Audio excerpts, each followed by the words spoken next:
Welcome to the Adelaide Footy League's Community Match of the Round. Today we are broadcasting from the Walkerville Recreation Ground for the 9 News Division 4 clash between Walkerville and Morphettville Park. We thank our broadcast sponsors, Dartfish, Australia's most used coaching tool, Filming Footy, live stream and match day filming specialists, Sports Interactive, creating better players, one coach at a time, Catch.com.au, screaming good deals, Interchanger, run your interchange like the pros, and Archie's Footwear.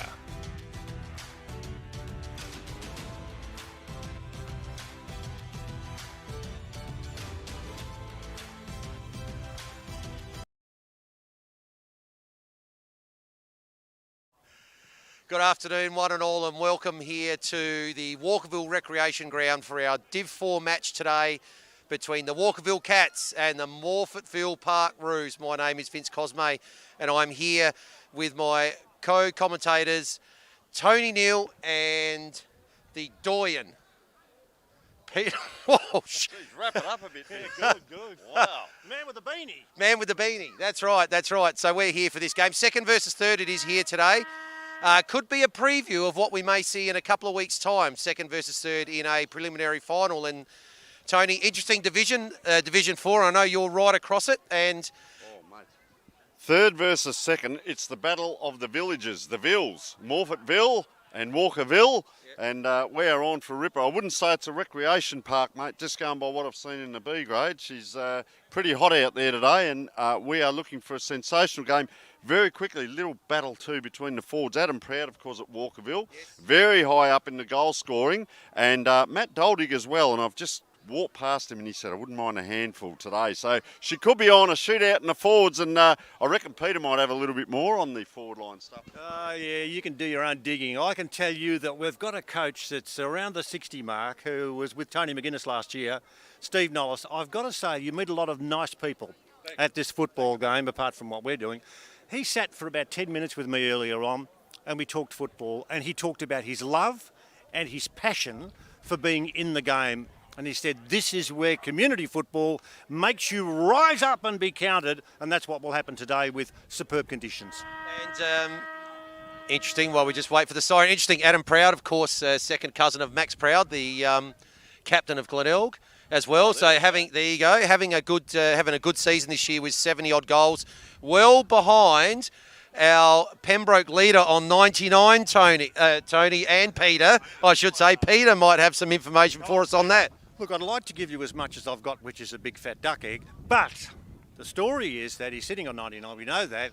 He has been at several stages recently in the Northern Territory, and we're still trying to confirm whether or not he is back. He was named in the team which was announced last night, but there are some rumours around that he mightn't be back. Now, if he hasn't come back, and we don't know yet, but we're trying to find out, what about the time that he might have to spend in the big I word, isolation? This is strange and evil, and what? It could be nothing, but we'll run it to ground today. Yeah, well, Adam Proud's only 28 behind him, so that's going to give him a chance to catch a few up. He needs more than a day out, but back to the big game here. We cannot wait, folks, fair dinkum. And when game time comes around, whoa, look out, we are pumped and ready. It was a classic last time these two teams played in round 7, only a couple of goals, 19 goals to 17. Geez, I hope we get that again.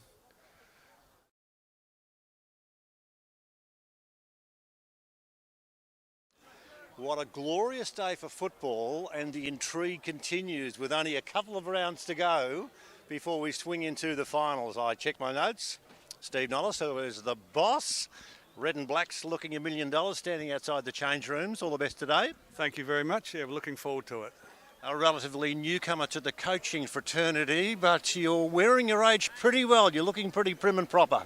Yeah, I'll probably still aged about 10 years from the start of the year, but really thoroughly enjoying it, and good group of guys, and it's just a lot of fun. Community footy's brilliant. I'm sort of off AFL, and I just love the community footy spirit, and every Saturday's a joy to be here. I could write a book about just what you've done in the world of football, but you've said now you enjoy this role, and it's such a tight competition with only 2 rounds to go before the F word, the final, so you're in a good feeling position. Oh yeah, you're in a good field, but you're never really comfortable. So I mean, the 3 sides that are, ourselves, Walkerville and Pembroke have had exceptional years, but then you look at the 3 sides beneath us, and we've all had trouble with them as well. So we've got probably 6 sides that could really, on the right day, could win it. So every game's quite critical at the moment, and whilst we're guaranteed our positions as far as the finals are concerned, you've also COVID plays into it. So yes, of course. We have another COVID break. Who knows what's going to happen. So I guess winning's. You just come out and try to win every week and do your best. All right, step forward, Ryan Madden, please. Who stands tall, looking nice and elegant too, and ready to rock and roll. Yep. Is it a nervous time for you before you talk to the troops? The awareness is this is when the real stuff starts with a couple of weeks to go. It definitely is when the real stuff starts. Not a nervous time. It's more an eagerness, I think, with the group today coming into the game. We respect Morphettville Park really highly. We played them earlier this year, and it was a really good game of footy on their deck, and ended up being a bit of a shootout. But they got the better of us by a couple of goals, and that was a good quality game of footy. And we're expecting much the same today, especially with the conditions being the way they are. We know they've got a number of really good, talented footballers, and they structure up really well. So I think we're eager for the challenge. We know that. Second and third on the ladder, and we know the sides around us, like Steve just mentioned, are quality sides as well. We came up against Hope Valley last week, and they were really fighting for 4th spot. So the competition is well and truly alive, and that's good. It's good for footy. Okay, Sean Kershaw, Dan Callery, and Wade Ryan's about the place. There's 3 pretty reasonable ins, if you don't mind.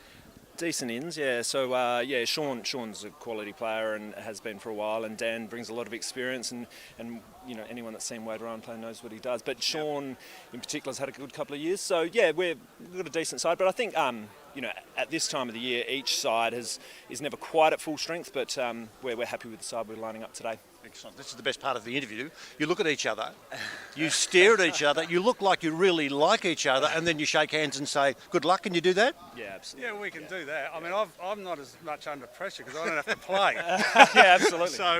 So wish you all the best. And great footy club, and community footy, nothing like it. As far as I'm concerned. Well done, fellas. And as I say this with sincerity, giving us of your time, getting ready now to get your troops organised, and may the best team win, and all the best. Thanks very much. Cheers. Okay, good luck. Okay, cheers.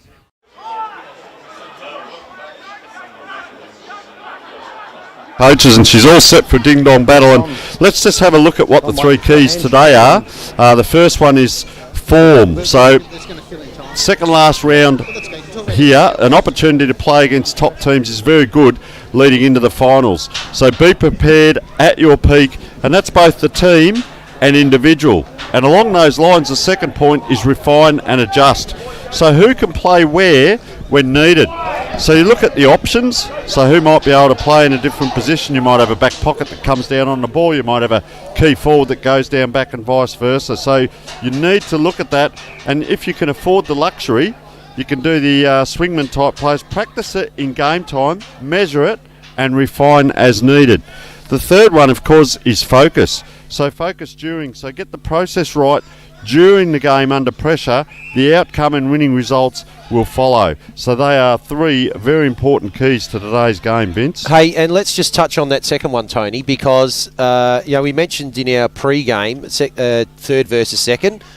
Likely with how all the other matchups are in this division, that we may see this game again in 2 weeks' time as a preliminary final. And so given that, how much do you give away today, and how much do you put in your back pocket that you might need to pull out in a couple of weeks' time? Yeah, exactly right, because do you go ahead and show everything? Is it bragging rights, or if you like, just that confidence thing? Or do you say, no, let's just hold back a little bit? We look at the better players through those games. Of course, the goal scorers have been Proud and Martin have been the consistent ones. Ryan, Law and Kirshner for Walkerville. Better players, Wolford, Walter and Blewett, but they've had a real spread of good players. So if you're an opposition coach looking at what perhaps Walkerville have been doing. Well, they've had a great spread, and maybe that's why they're up the top. I'll cover very quickly Morphy Park as well, because Matty Doldig is the big key there. He's kicked 8 1 week, and 2 weeks later he's kicked 6. Thompson's been around it, Jones and Doak, and also Chris Barnes chips in with 5 2 weeks ago, Vince. Well, he's actually leading in there. They've got 3 players, Barnes, Doldig and Dane Thompson, that have 46, 40 and 36 respectively for the year. Adam Proud way out in front for Walkerville. Next best is Wade Ryan, who has 27. 6 of those came in the round 7 game earlier in the year, which was a 127 to 116 win for Morphettville Park at home.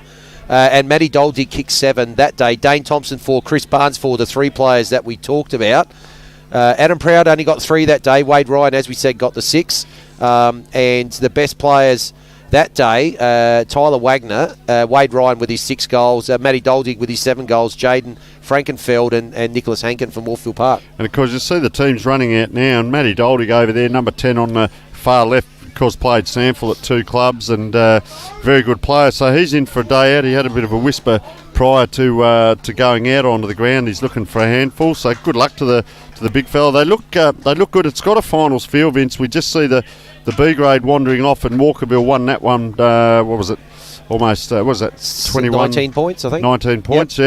Yeah. And so they've won, and you see, of course, Morphy Park, they're out on the ground. It can be like a finals. You're busting to get out there, and 100-game player coming on the ground today, and that was it Adam Law? No, it wasn't Adam Law. We'll find that out in a moment. But a real finals feel. The weather is fantastic. We'll cross down to Peter and so on soon for a weather report. But both teams will be keen and eager. Get out there, dry ground. Walkerville's ground looks absolutely resplendent out there. The cricket pitch looks quite firm. Of course, no water being able to be run, and it was Tom Sinclair playing his 100th game number today. 38. Yep. Number 38 it was, so good luck to Tom Sinclair, and geez, what a game to play your 100th in, Vince. You're in for a belter. We are, well, we certainly hope so. If we get anything like when these two teams met earlier in the season, we are expecting a high-scoring, free-flowing game, and we would certainly like to see that again. But perfect conditions for it, absolute sun baking on the oval. Hardly a cloud in the sky. It's just typical of the weather that starts to come out this time of year, because finals only a couple of weeks away, and the best month of the year is September in my book. I'm loving it, Vince. And I'll tell you what, going through that Morphy Park team, Dean, Tresize, Dean's been in the best a couple of times, but they've had a real spread. You know, they've had Doldig in there at times, obviously for kicking the goals.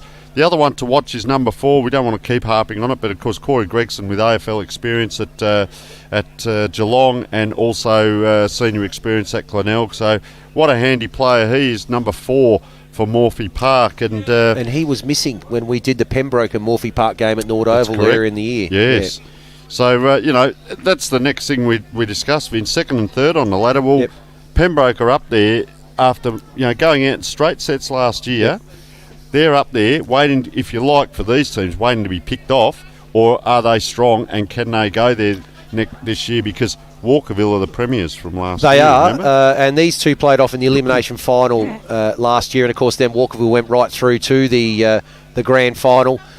Interesting that similar to the AFL this weekend, I know it's their last round, not their second last round, but we've got the top 4 sides in this division playing each other today, with Pembroke and Smosh playing each other, and you would think that potentially they could be matchups, the same matchups we get in 2 weeks' time. Vince, there's a man just outside the 50 as we speak there, Matthew Martin, number 60.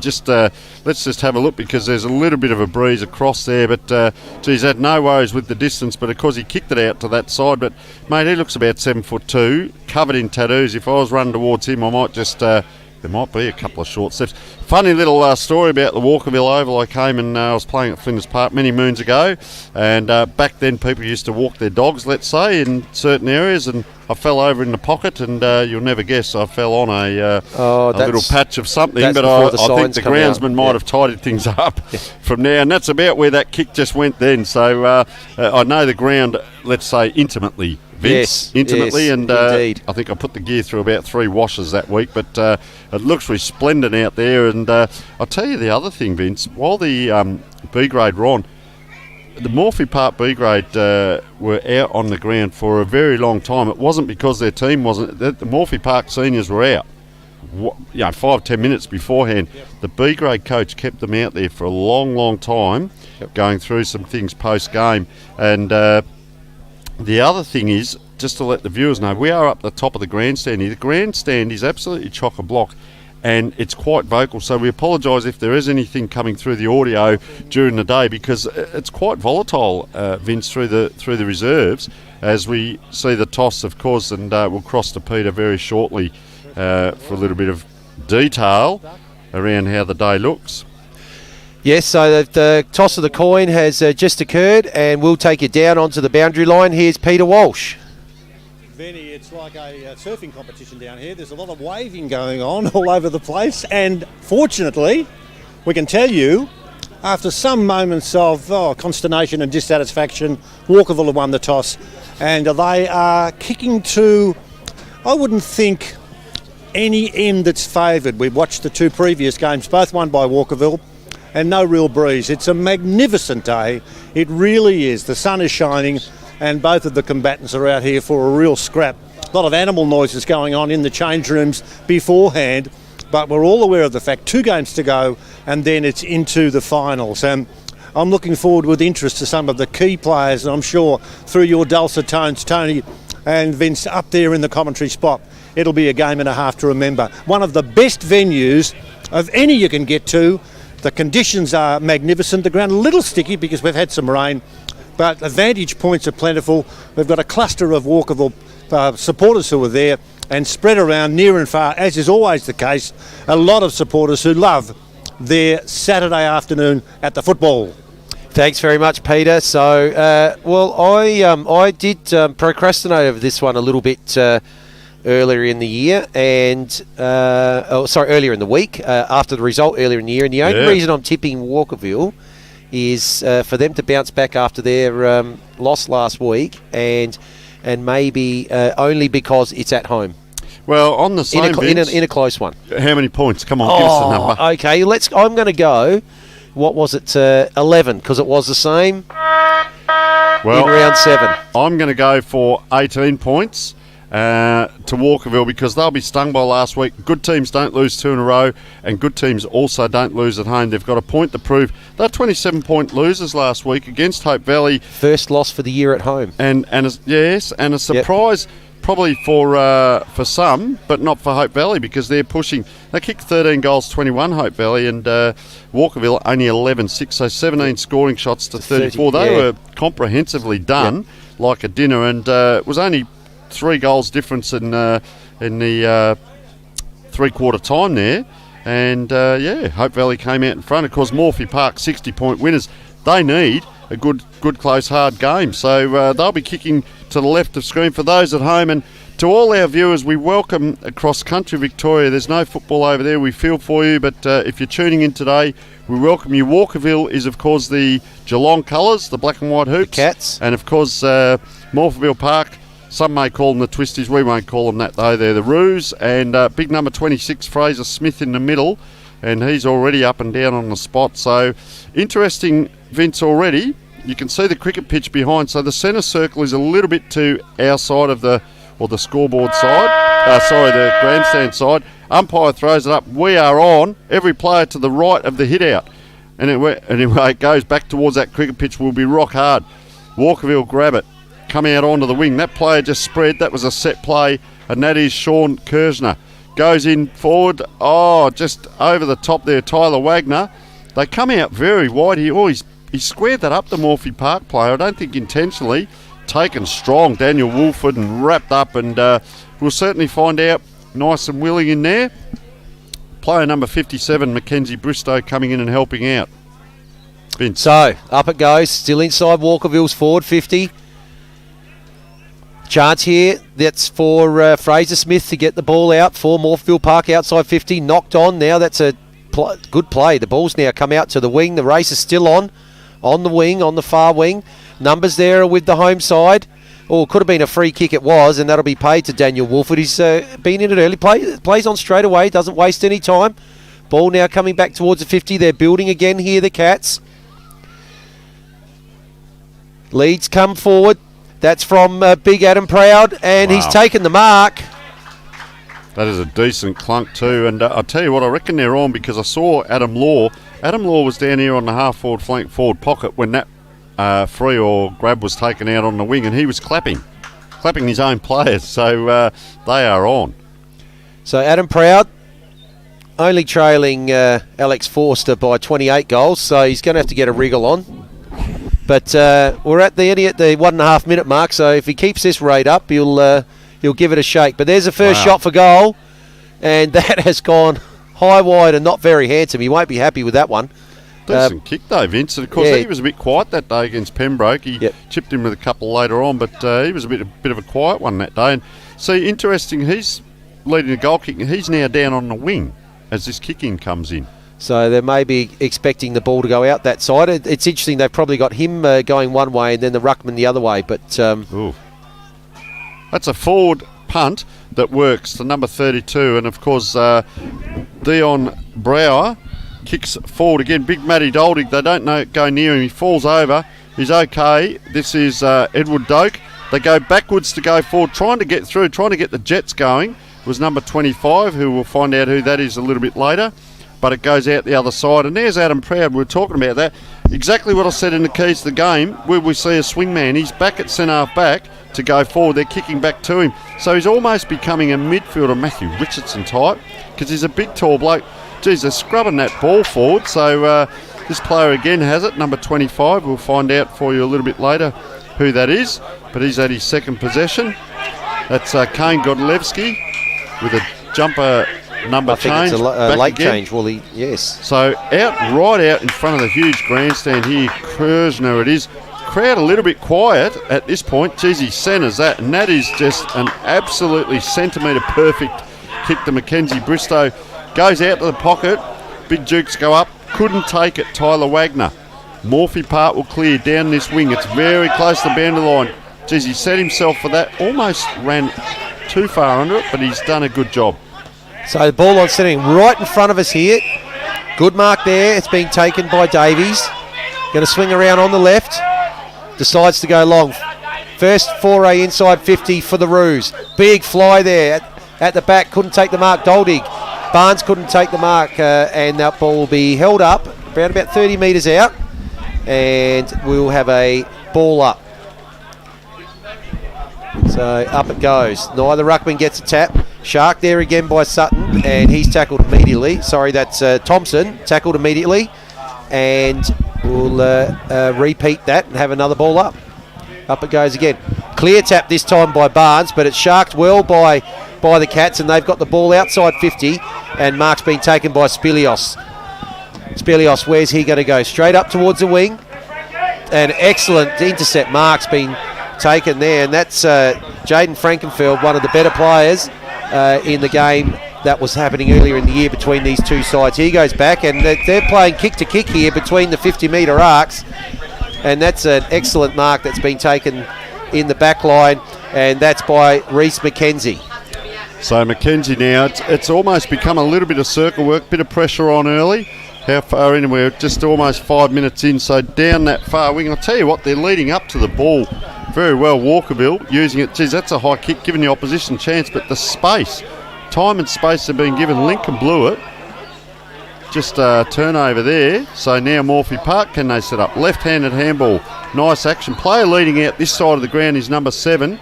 He's going to go towards it, but Doldig and Edward Doak almost got in each other's way. Oh, just faked nothing there. Sam Marner gets it across, and this is Paul Spilos. I'm a little bit surprised at the amount of space that both teams have been given, but they tend to spread. So let's see what happens. There's a grab here.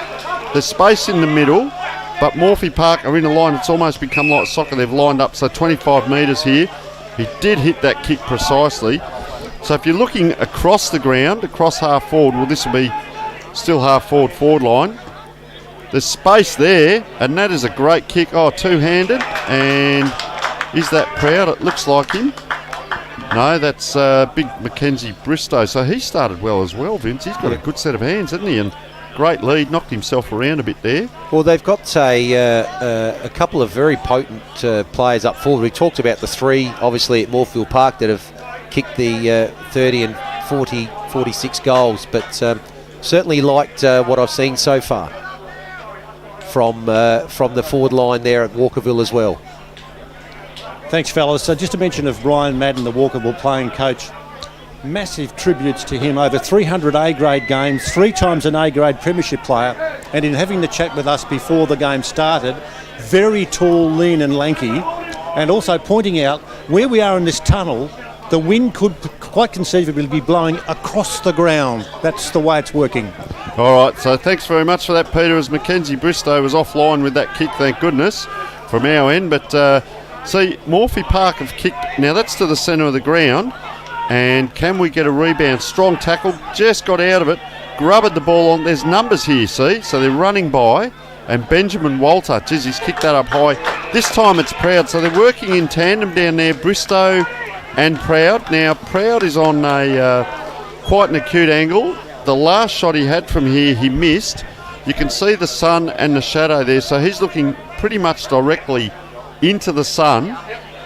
And he's just going back a bit. He's only going to kick from probably 35, but he's gone back the equal amount back as it is from the man on the mark to the goals, if that makes sense. So it's a very long run up, very deliberate, kicks it high.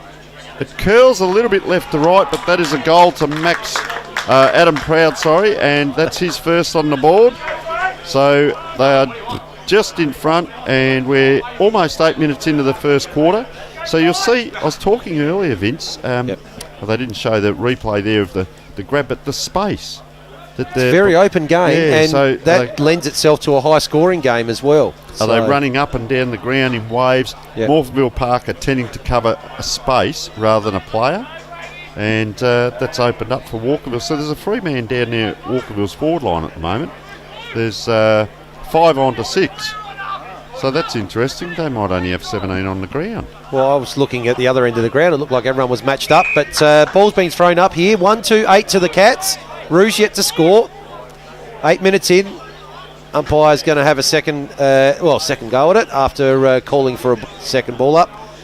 So good tap down there by Fraser Smith, but it's sharked again. Geez, I like Tyler Wagner, one of the better players last time these two teams played. That time Proud's been taken out of it. I think that's Adam Rainey. Adam, at the back there. It's a good job there by Adam Rainey, but they've given away the free kick, and now we'll have an opportunity for the Cats to go back inside 50. So that kick's gone right to the hot spot, centre forward. Proud up, can't take it. Big pack. Ball now in dispute.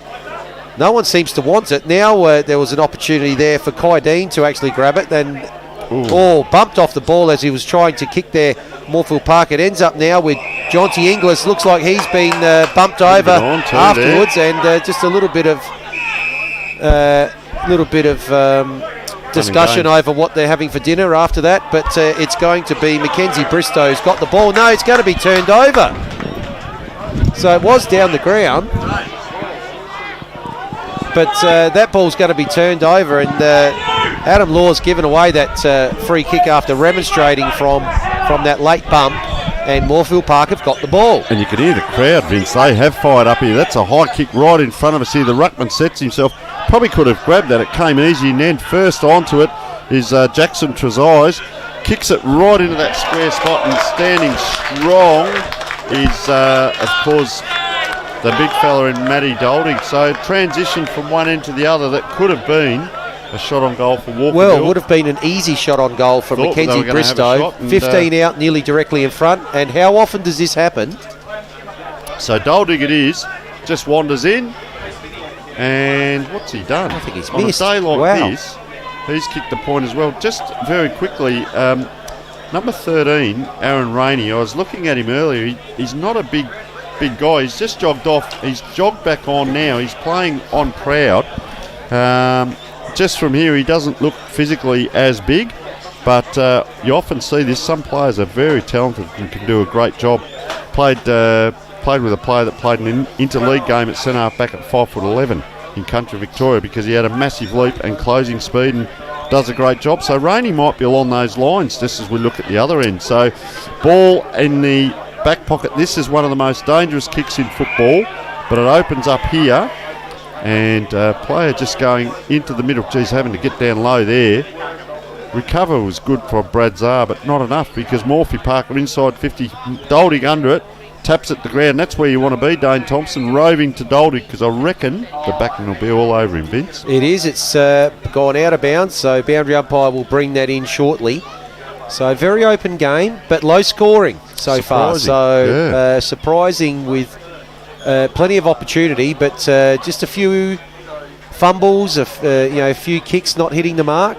But there's a kick inside 50 here, and big pack form. Geez, going the wrong way.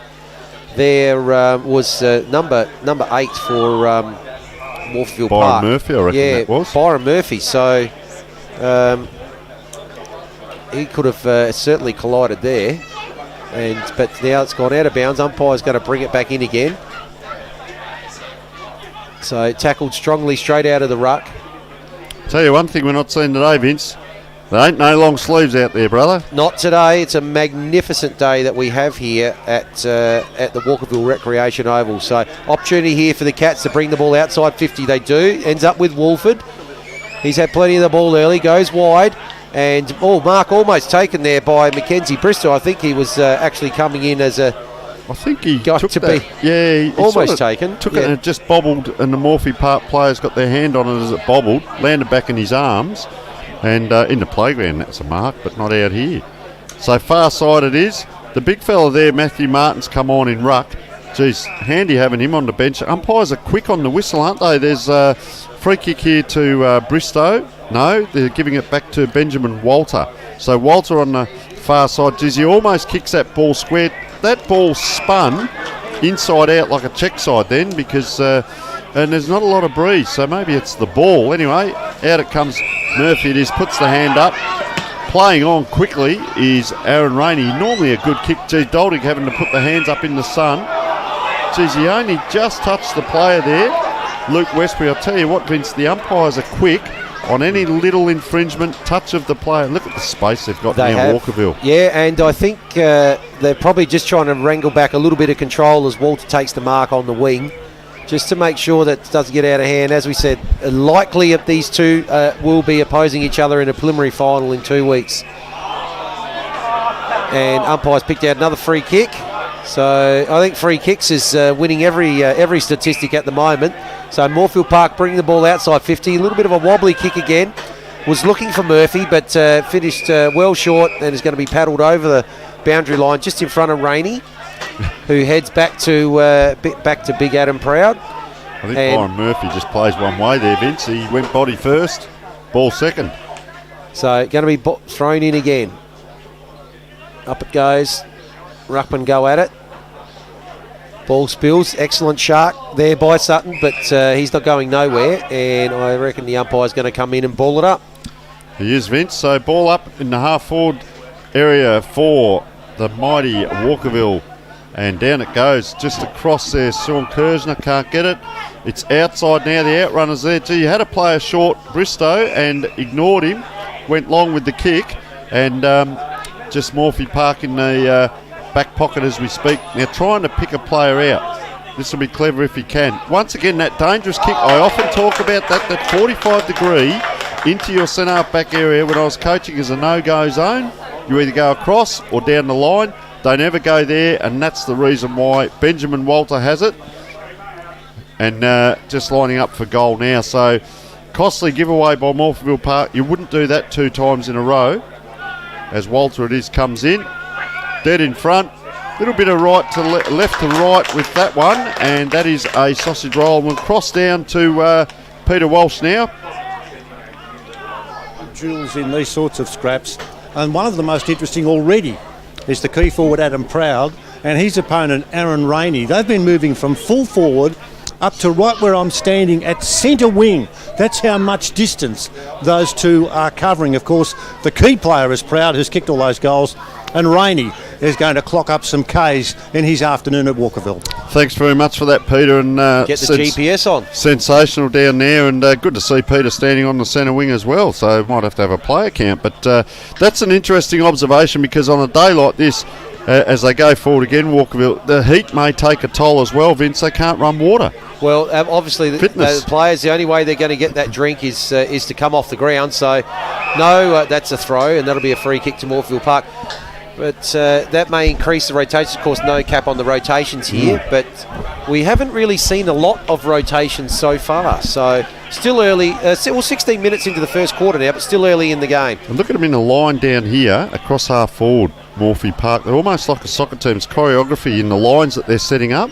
So Dane Thompson's got it, tackled, that'll be holding the ball, and umpire was going to wave the advantage, but no, now it's going to come back, and that'll be taken by Sinclair. So in his 100th game, Sinclair lays an excellent tackle. Short click into McLean, they're crossing over, looking over here for Westbury. He's been made to work for it, but he's got it. Still inside the defensive 50. Actually, that was... really, really good play by Corey Gregson there. He's just watching the player. He ended up between two others and managed to get to the right option to spoil. Now the ball comes out. It's going to end up here out wide with Spilios. Spilios now goes on the left. Searching kick. It's going to go past. There's no one in front of this ball. First one there, Rainey gets a bad bounce. And, he's tackled. That's got to be holding the ball, surely. And it will be. He's been tackled. Couple of interchanges now happening. Sorry, Vince. A couple of interchanges just now starting to happen as you mentioned that. And players certainly gasping a bit when they're coming off. But excellent tackle there by Jack Rowe. And he's going to be having a shot for goal from around about 45 directly in front. And interesting start here. Will possibly give Walkerville the jump for their third goal, and which will be the 3 goals so far in this game. Kicks, is it going to make the distance? But it's just fading to the right. Every shot has gone a little bit left to right down there. The ball's even changed the way it spins down there. He's kicked that straight and it's drifted across to the right. Morphy Park, they've gone long just about every time, and have a look at that. It's a forward spinning punt that works. So player number 23, Kai Dean it is, with the ball in hand. Players, look at them leading and coming forward towards the ball. That's what you like to see. Byron Murphy. He's tried to take him on. He's dropped the ball. Geez, that's an interesting one, because the player didn't actually have hold of him, and he hasn't kicked that the best. Anyway, there's a paddock out there, number 42 is Lincoln Blewett. He has got an absolute, you could build a house out there, that's how much space he's got. Nice kick in, protecting for the ball, Adam Proud, a bit laconic as he wandered in. Just an offshoot, Vince. Corey Gregson, of course, ex-Geelong player, playing for the Morphettville Park Roos today against the team wearing Geelong jumpers. Now, if he has a flashback, we might see him pass off to a teammate stroke opponent as Adam Proud comes in, 40 out. This is that spin of the ball I was talking about. That time it went straight. I reckon he's kicked 1 too, has he, Vince? He's got the 1, and I think he's got a couple of dots there as well. So this is Corey Gregson now, number 4, with the ball. AFL and sample experience. Let's see what he does. This is the first time they've gone short. Picks out a nice kick there, and Brett Moriarty, only another light player, looks very young. Looks to come long down the wing, right in front of the grandstand. Big pack forms, and that is a nice mark by Edward Doak. Umpires 25. I haven't minded the umpiring today, Vince. They've been consistently quick on the whistle, but it's a very good standard, which these two teams really demand. And that ball goes in long. There's maybe a free kick that wasn't given.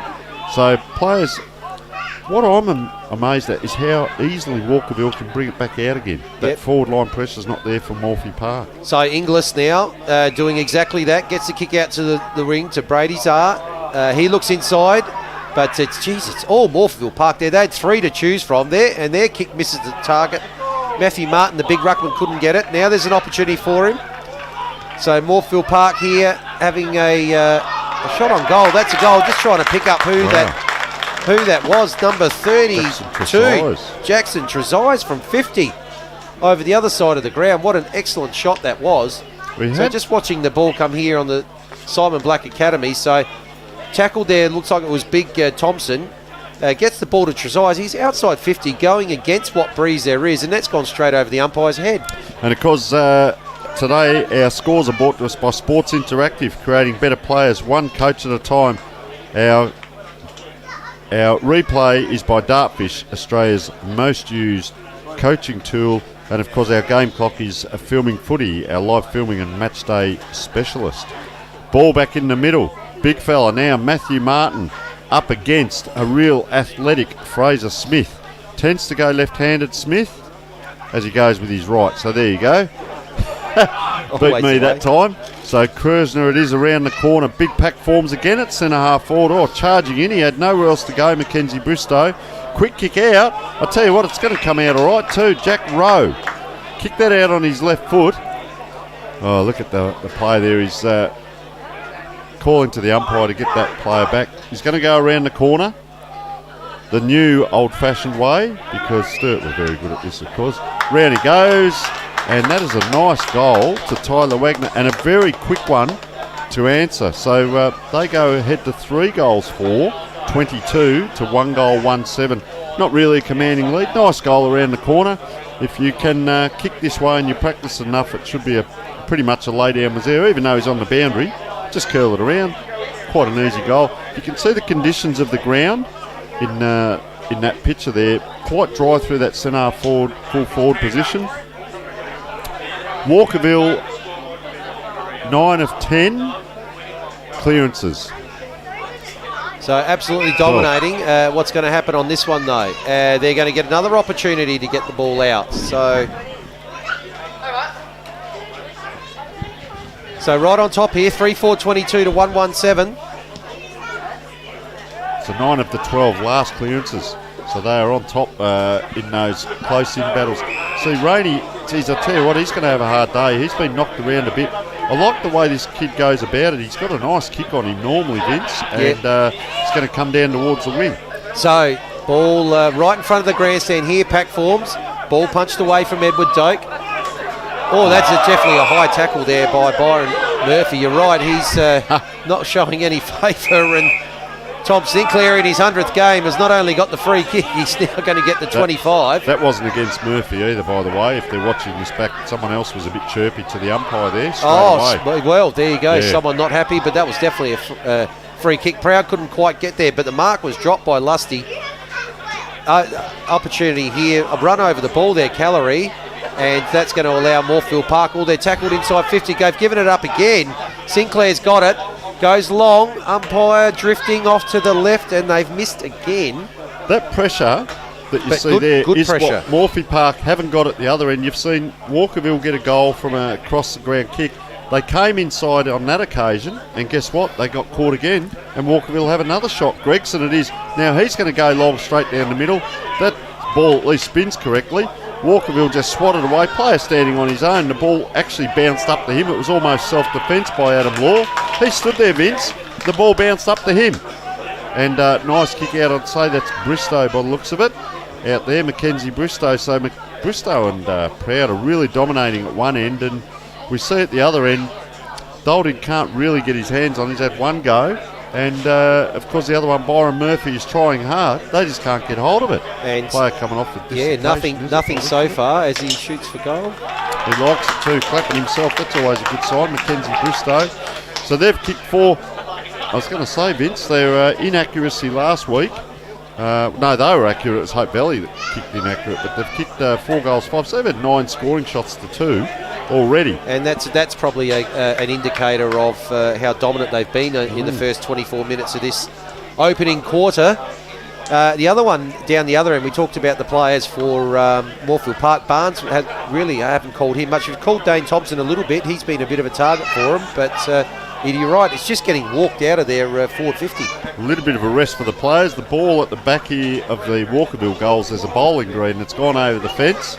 Kids are streaming everywhere down there to get a footy, and the umpire's got a new one in the middle, Vince. Will we see that one return? That's normally the question. No, it is coming back. Well done, kids. Ruckman up they go again. Martin and Smith. Down it goes. Well sharked out of the middle there. Opportunity here. Kick smothered. It's going to end up with the Ruckman again in Fraser Smith. He gets his handball forward. Now the kick goes inside 50. One arm up. That looked like it was Thompson again.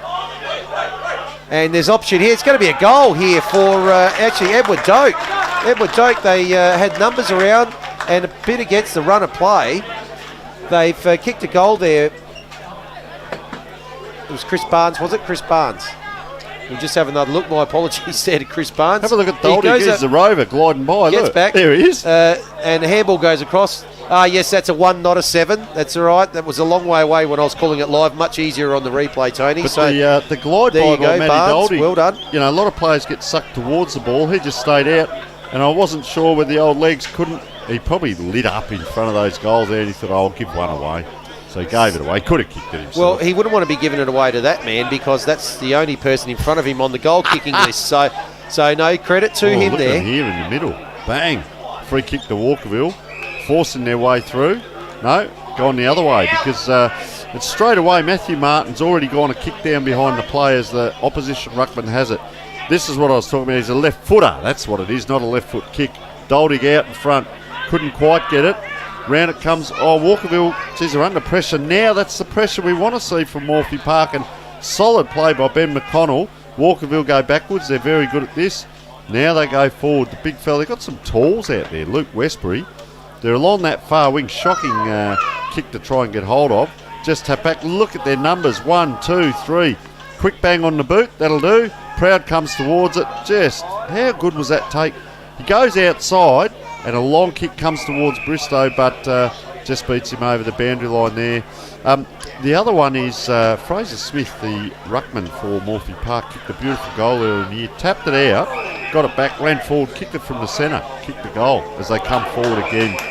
This is Jai Drake with the ball in hand. We are 27 and a half minutes gone in the quarter, and this will be a handy goal right on the siren, Vincent. These are the games you have to play. There you go. Right on the siren. Siren to siren. And look, if they get a goal, it's his unusual kicking style, but straight, he's pretty happy about it too, Jai Drake. So that's a nice goal right on quarter time. 5 goals, 5-35 to just the 2 goals, 1-13. And that's probably a fair reflection of what we've seen in the first quarter. Dominant quarter from the Cats. Obviously, 10 scoring shots to 3, and they're well deserved of their 22-point lead. So 35 to the Cats, 13 to the Roos at quarter time here. We're going to take a quick break and we'll come back and hear what Peter has found out from one of the huddles at quarter time.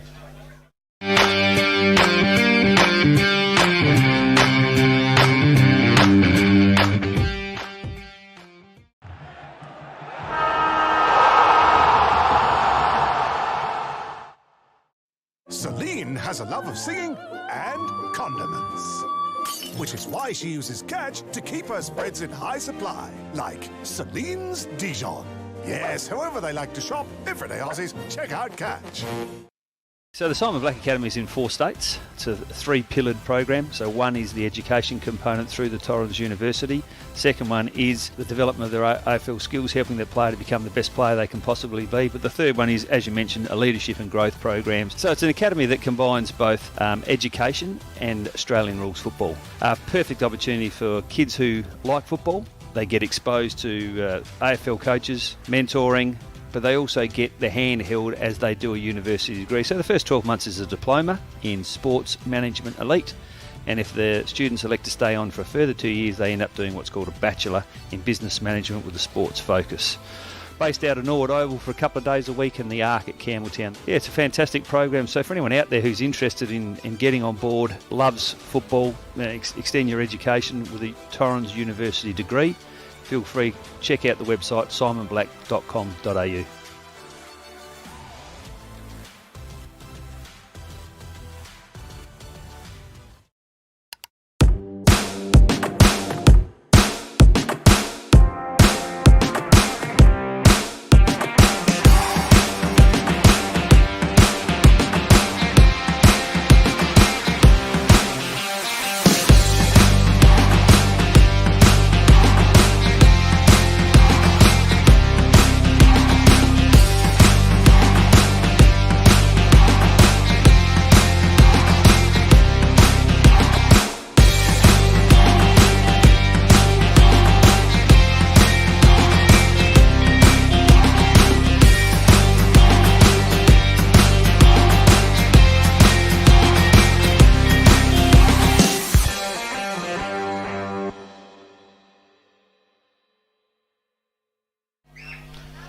So 22 points of margin here to the home side. Let's see what the away team had to say at quarter time. It's Catfield down here, fellas. They played well. That last goal just before quarter time gives them a very handy lead. I wish I could be really emphatic about what the Breeze is doing. It's a little fluky, but as you walk out into the middle to listen to the two learned coaches, you get an idea that it's not too bad. The best part about this game has been hard-hitting, fierce action at the football, and most importantly, a realisation that 2 weeks away they're playing for the biggest prize, and that is the finals. 5-3 in that first quarter pretty much summed up the abilities that Walkerville have, and with Proud up forward, getting ready to take those big marks. This is going to be a catch-up game now for Morphettville. Interesting too, Tony McGuinness coached that side last year, and occasionally he pops around to say hello. We might see him later on today, but what we will see for the next 3 quarters is some pretty fierce action on a day where we are basking in some sunshine, and there's a bit of slip, slop and slap around as well. Thanks very much, Peter. And, of course, brought to us by the magnificent taste of Villies. Taste the difference. And, of course, Interchanger. So let's have a quick look at some of the stats inside 50s, as you'd expect. Walkerville, 10 scoring shots from there, 18. Morphettville Park, 3 scoring shots from there, 12. Tackles, which is always a sign of work rate, 16 to 12. So hit-outs, 9 to 7. All stats in favour of Walkerville, and not surprising. Yes, and look, I said the summary of that first quarter. It was open at times. The amount of space Walkerville were given, and they cleared easily out of the back line, and then late in the quarter, Morphy Park just tightened up a touch. Also, Walkerville protected their forward area, and the pressure was outstanding down in that forward 50 area.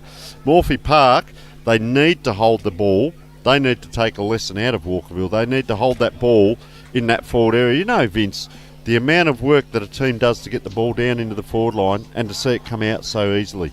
Yeah, that can always be deflating for defence that's obviously working so hard to restrict the opposition, and with the amount of work through the midfield in both sides, if it does seem to dance out pretty quickly, it can almost be a little bit disheartening if you're down the other end of the ground. But both teams are out on the ground here now.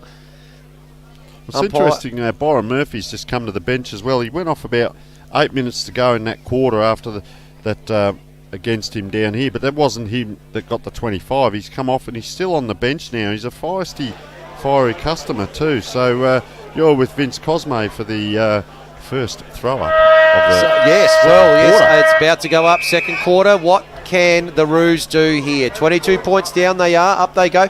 Off, excellent tap from Zara at the front.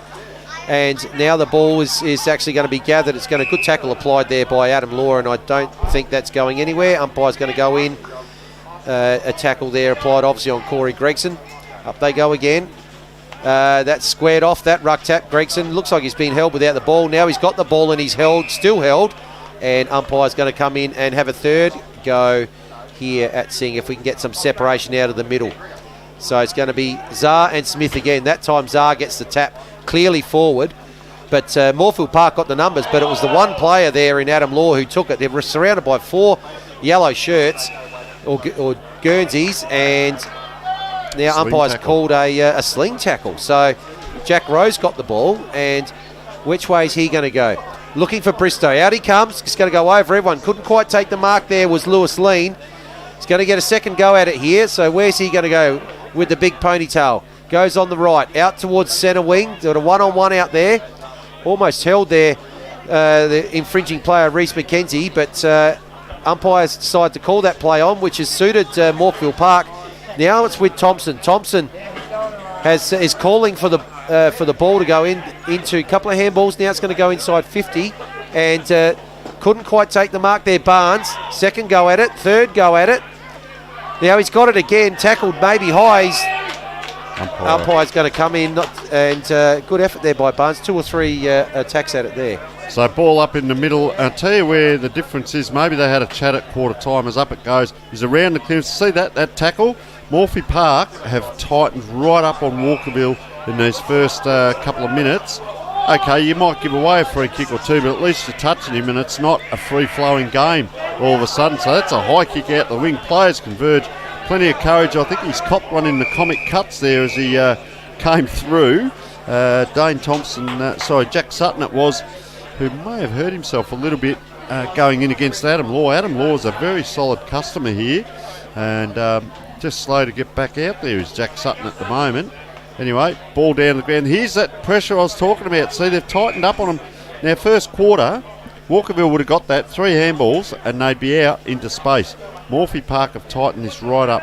Can they keep it in check, slow things down? Wow, a lot of bustling there. See, Morphy Park come out with it now, and Kai Dean kick forward, but a little bit offline and through for his first point of the day, and just a little bit angry with himself. Probably thought he might have done better with that, Vince. Maybe should have done better. Was streaming in there, kicking from about 40.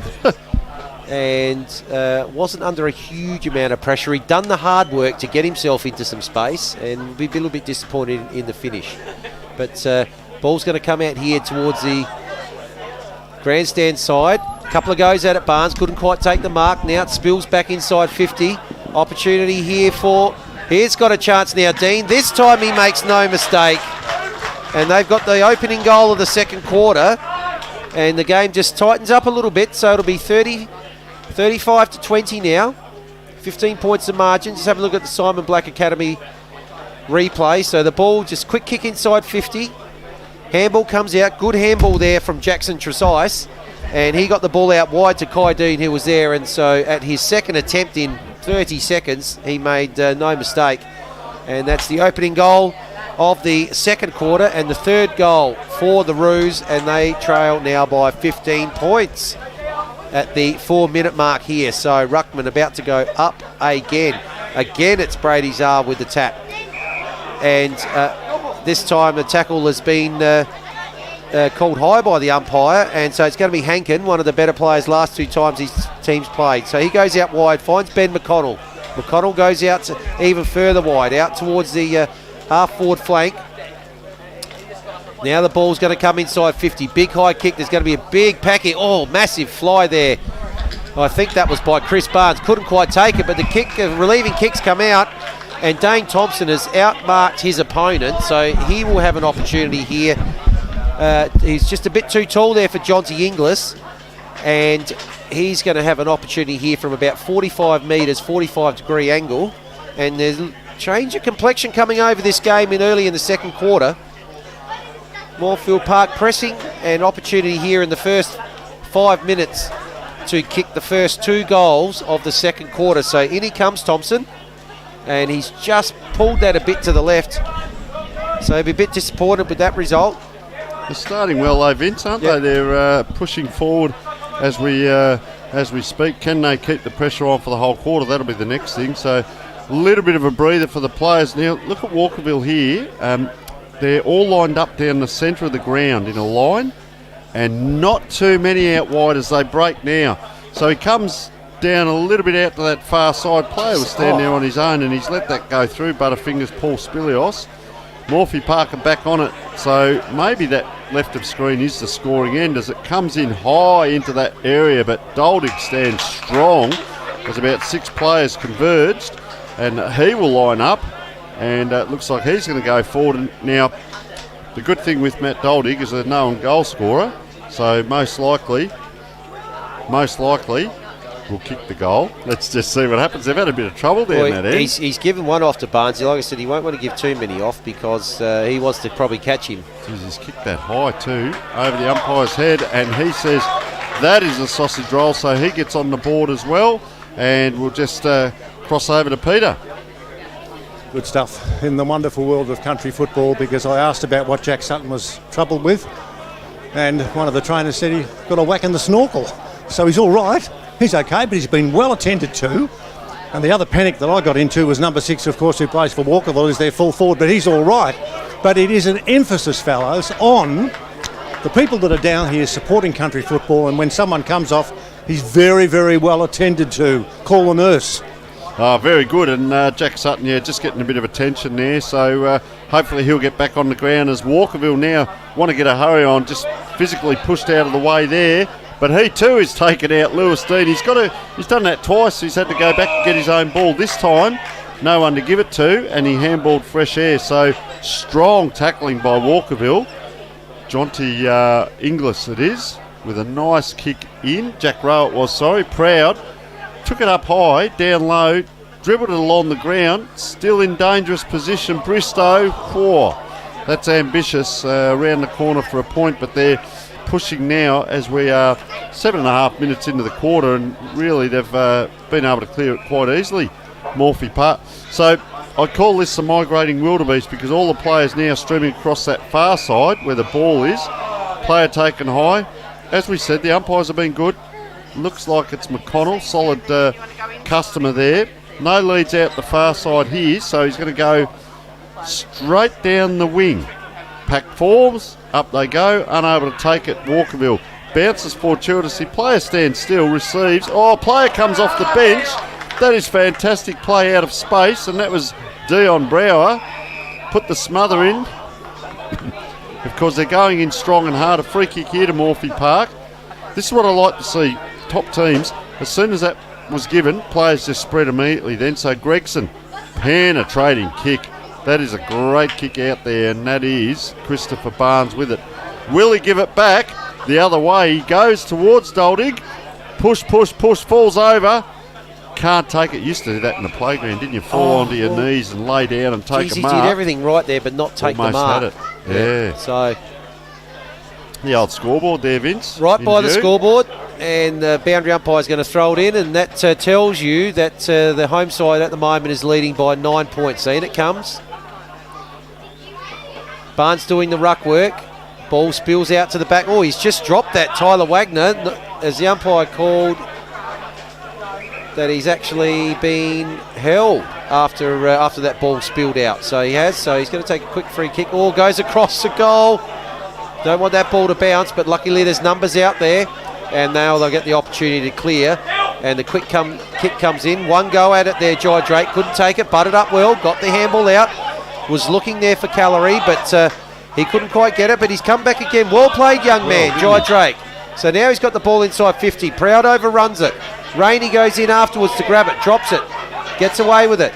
Kick forward there by Dean. Dean's kick towards the middle. That's a contest here, important contest to be won. First one there was Davies, but he was tackled immediately, and umpire will come in for a ball up right in the centre of the ground. Sutton's just come back on too. A little bit of confusion on the benches. I reckon that was Edward Doak coming off. So Sutton's, free out here on his own if they can get it to him. Can't quite. Walkerville now. 2-on-1. This is what we're talking about. The pressure is great by Morphettville. Now it goes in the direction of Sutton. It's over his head. It's over everyone's head. And look at that. A blue boundary line, Vince. And the opportunity there, they just needed to lower the eyes and see he had a play there 20 metres away, but panicked with the kick and ended up kicking it over his head. So throw in Brower, who's free behind the play here. That ball falls terribly short. Walkerville get onto it. Brower now is the player. There he is. He was all on his own. Got a big, don't argue. He's had to go about 3 times. They let the players come at the Walkerville, kicks down, and that is a great mark. Lewis Lean, he's had a couple of interesting possessions down there. The last one he just bombed away. Bit of the marks are naughty about the drop of the ball as well. Anyway, comes into play. Tyler Wagner gets it out very quickly to the bearded man, and he pumps that forward. Jonty Inglis, dangerous position. Proud can't get hold of it. The quarterback there, Benjamin McConnell on his own, and guess what? They've turned this over again to Daniel Wolford. He's been getting a lot of possessions here. Player slips over, Paul Spilios.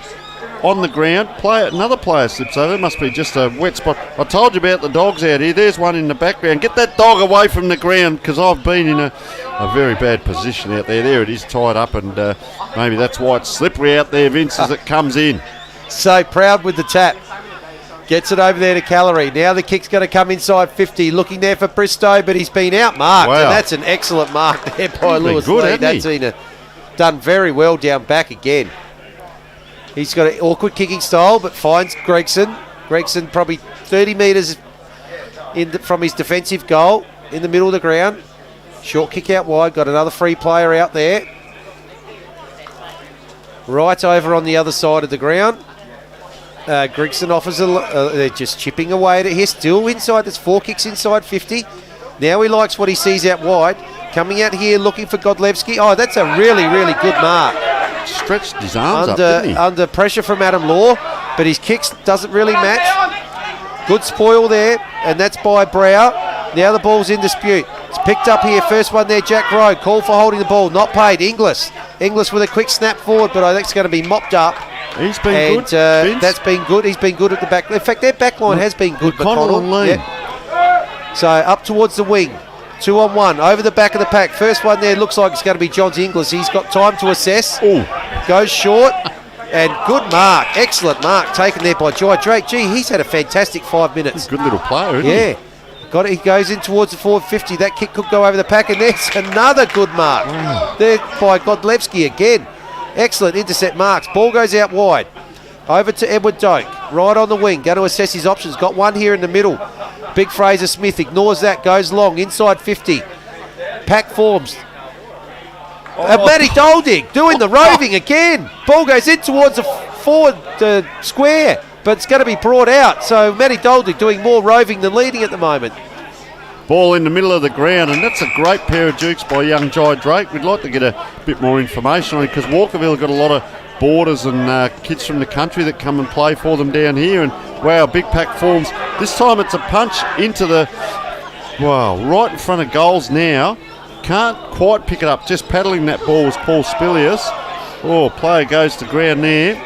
3 players watch it go out. They are under pressure down there, Morphy Park, and having a real good ding-dong battle. I saw a little bit of something behind the play down here. I won't tell you who it was, but number 8 for Morphy Park, mate. Come on. Get a grip of yourself. It was a shepherd with a flying arm as well, but it was down low. Good old-fashioned footy. Anyway, boundary umpire throwing it in now, and in it comes. Geez, Proud up there.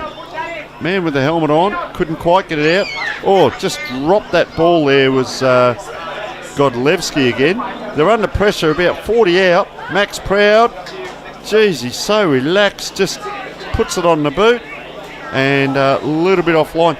Now, when he's kicked that, he's jogged straight down and he's going to end up not quite in the middle of the ground now. So he's going to try and pick off where their kick-outs go. But of course, Gregson goes short. Now, the next kick could still go towards Proud if it's up in the air. There's 3 or 4 players around him. So, just as I've said that, here's Proud here, goes up, takes the mark. So, they're playing into his hands. He's gone back there for a reason. Don't kick it to him. Comes forward. They can't capitalise. I'll tell you what, lean again. Really good back line. I also like down here, number 20.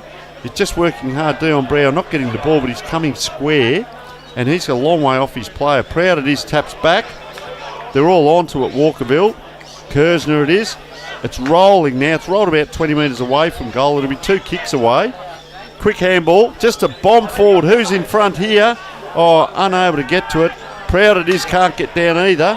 So they're working hard. Bristow and Proud down there, Vince. And just can't quite get the goal thereafter. Just couldn't bend down far enough, Max Proud. It would be a long way down from that height, but he's going to take the ruck. Interesting that Rainey stays with him and takes the ruck as well. Quick kick out, fortuitous.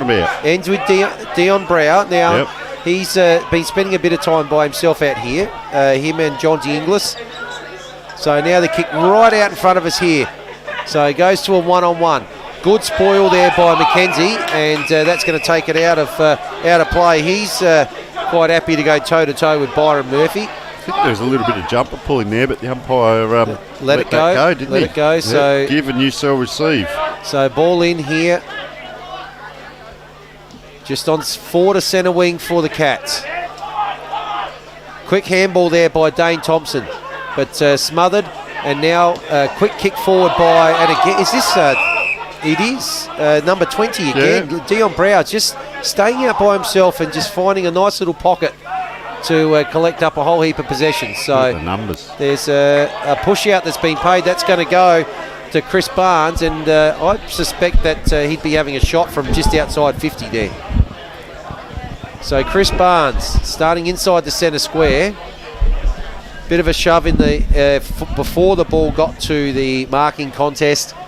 So he's been rewarded with the free kick. Probably smart too, Vince. It was 3-on-1. He was never going to get it. So let's just have a look at his shot. See how Chris Barnes is going to go here. He's looking to become the first multiple goal scorer of the day. He's given that a really big ride.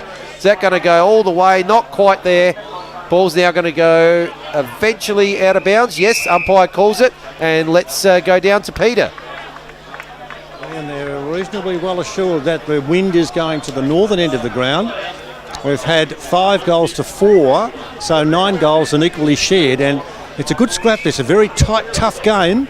And a good fight back too by the visitors, who are back from a deficit of 13 points at quarter time, 5-7 to 4-3, heading towards the long interval. So so it's really, you're right, absolutely right there, Peter. It's tightened right up in this quarter. We've only seen those 2 early goals from Morphettville Park, and the last 10 minutes is really that both the teams have gone toe to toe. So Gregson, it is quick kick in towards full forward. We've got an opportunity here. There's going to be a snap on goal, and that's by Barnes again. That's gone high, wide, not very handsome. That's missed the point post by about 20 metres. Interesting too, the ruckman put his hand up for Walkerville there to say it was touched and pulled it down very quickly when he saw it was going out of bounds, so the umpire didn't see that it was touched, maybe. Now, player went down in back play for Walkerville, and he's coming straight off the ground as we speak, so we'll keep an eye on that as the ball comes in over on that far side. So just bobbling around there. Can they keep it in? He's not very well on the sidelines here either. Just to let you know, that's Tom Sinclair, number 38, that's come off for not a very happy 100th game then Walkerville. for Tom. As Morphy Park are going ahead again. Geez, put that high, made it very hard for Barnes there. Can they get it to the ground? No, they can't, because Walkerville, which have been very tight on the Morphy Park players around the clearances all day, and of course Morphy Park have turned that around. Walkerville have only scored the 2 points this quarter, and of course the visitors, they've scored 14. So 2 goals 2 for the quarter. So just having a look there, Murphy giving the ball back. Umpire just wanders in. 19 minutes gone on the catch.com.au time clock today, as out it comes. Oh, a player taken the ground, dragged down. It was taken high. They've decided to play on here, but of course it's 3-on-1 in the goal square. Doldig couldn't quite get to it. There's an opportunity gone begging, you might look at, Vince. Yeah, you'd think that was a opportunity that's gone begging. So probably, I think the umpire was a little bit slow there with the advantage. So the play sort of stopped, and I think that affected the kick. But so just another point to Morphettville Park. So they're inside single figures for the first time in a long time in this game in terms of margin. So good scrap there by Fraser Smith. Grigson just couldn't grab it, and that's given the opportunity here now for Ben Walter. So his kick going to head up towards half forward. Out comes Proud and takes it. Jeez, that's a good mark. It is, isn't it? Strong mark, one grab. Just too tall there for Rainey. So his kick goes up high. Couldn't quite take the mark there, Lean. Opportunity for a snap here. And not going to be a goal. That's behind there for Tyler Wagner. Do we call that high, wide and ugly? Because it's handsome if it goes through, if it goes and through, ugly if it doesn't. Well, it's interesting, high, wide, and it can't be high, wide and handsome. It's got to be one and not so. Or it's high, straight and handsome. But anyway, let's forge on. What it is a point. So Lean it is now, looking to go long. Effective kick. Geez, I'll tell you what, effective. That's about 70 metres out. The big ruckman just takes it and waltzes away, and that was Fraser Smith. On they go. Could we see a coast to coast? Murphy it is, kicks it in. We just need a grab here. Oh, players can't get to it. Doldig soccers it, and it's through for a point, and that's a fairly decent coast to coast by Morphy Park. I wouldn't suggest Walkerville will be letting that happen too often. 21 minutes in, we may see a little bit of fatigue. I did notice a moment ago, Vince, a few players with hands. He's had a great quarter, Jai Drake. A few players with hands on hips and a little bit slow to get up off the ground because the ground's hard, the sun's out, there's no water, and you're playing 2 top teams as we see there. Look at the laconic players there. Just watch that ball. He's had a few possessions this quarter. Murphy comes in, receives a bit of his own treatment, but very courageous, good lad. So he goes on with it. If you can give it, you can take it. Wow, big pack forms, and Doldig, the steamroller, came out and having to stand his ground. Tyson McLean. Yeah, good effort, Tyson McLean, there to stand in the hot spot in front of Matty Doldig. And that's given them an opportunity here. Great kick into the middle. Adam Law, which way is he going to go? Looking up here for almost taking them up. Almost a free kick maybe to Walter. He's buttering up pretty well here. Second go, third go. Can't quite pick it up. Maybe now he's giving away the free kick. A little bit unlucky there. Brewer it is again free out here on his own, Vince. But Lean's going to go. Lewis Lean going the other way. Awkward kicking style that we see from him. But gee, effective. Excellent kick now towards the forward line's gone over the head of Edward Doak there. And that could be pushed to the line by Tyson McLean. I believe it will be, yes, and that will be a boundary throw-in. Do you think Morphy Park too getting it on a bit quicker this quarter, Vince? Did you see that? Moving the ball a lot quicker when they do have it. And the ruckman's gone and kicked behind play. They've done that a couple of times, setting it up. Barnes giving away the free kick there. So the ruckman, let's just see here. Fraser Smith's already back in position, maybe about 10 metres too short. Covers the middle, so they're going to kick away from him. So back onto the wing. Ball wide, punched out of that contest, and that will be a boundary throw right on centre wing. I was going to say it's a little bit of cat and mouse with those tactics, but it's actually a bit of cat and roo because it's the cats versus the roos. Correct. No mice here today. Well, they've got an old grandstand here. You never know. You might see one down in the... around the change rooms, but just waiting for the ball. Ball's under the car. The ball's got stuck under the car. Look, you see everything here at community football. We love it. We get boundary umpires finally. Cars. Boundary umpires finally going to throw it in. This could be a long quarter now because of that. So short kick out of the pack from the boundary throwing. Good mark, Murphy having a very, very good game. Giving him a bit. Is that going to be? 25, it is 25. He's actually got one back this time. Adam Law is going to. Well, he was actually following him, but now Murphy's going to have the shot for goal. And wow, this is going to make this could make the margin. Get it under a kick, and they certainly have upped the ante here in this second quarter. The Roos. So in he comes. Kick looks like it's just drifting. A lot of them have drifted to the right on the side. I think the way the angle of the oval, the typical weather sort of comes a bit from the southwest, and I think it just pushes the ball over to that side. But trading a lot of points here, these two teams. We've seen those two early goals, and we've actually seen a combined 2 goals, 8 kicked in this quarter. So the play on effect from Walkerville gets it down to the middle of the ground. We've seen both teams doing that from that end. Left-footed kick, you wouldn't believe it, from the wings gone on a 45-degree angle out of bounds on the full. So they load up again here, Walkerville, but geez, they're just going to hang on. They're 8 points up leading into half-time, and ball's going to come down the wing. A couple of players sort of half-heartedly put their hands up. No one really wanted or led for that, Vince, and this guy, Lewis Lean, I reckon if he's probably had 7 or 8 possessions this quarter. He's got an interesting kicking style, but it's effective. Murphy hasn't easted up this quarter. He's had a great quarter. Really, the second half. I thought, umpire pointed one way and then went back the other. But this is where Walkerville are in trouble. Now, they do it again. They kick to a 50-50. Great set of dukes. Why wouldn't you? Benjamin Walter. But they need that to happen. So he now goes along the half-forward line. Oh, Big Proud can't quite take it. Laying on the ground was Lewis Lean, who took it. 2 on to 1. Oh, that's a big tackle. She's nice and vigorous in there, and you've just given away a free kick to the opposition. As the heat comes in, that was Nicholas Hankin. Just got a little bit excited, gave away a free. Hope it's not costly.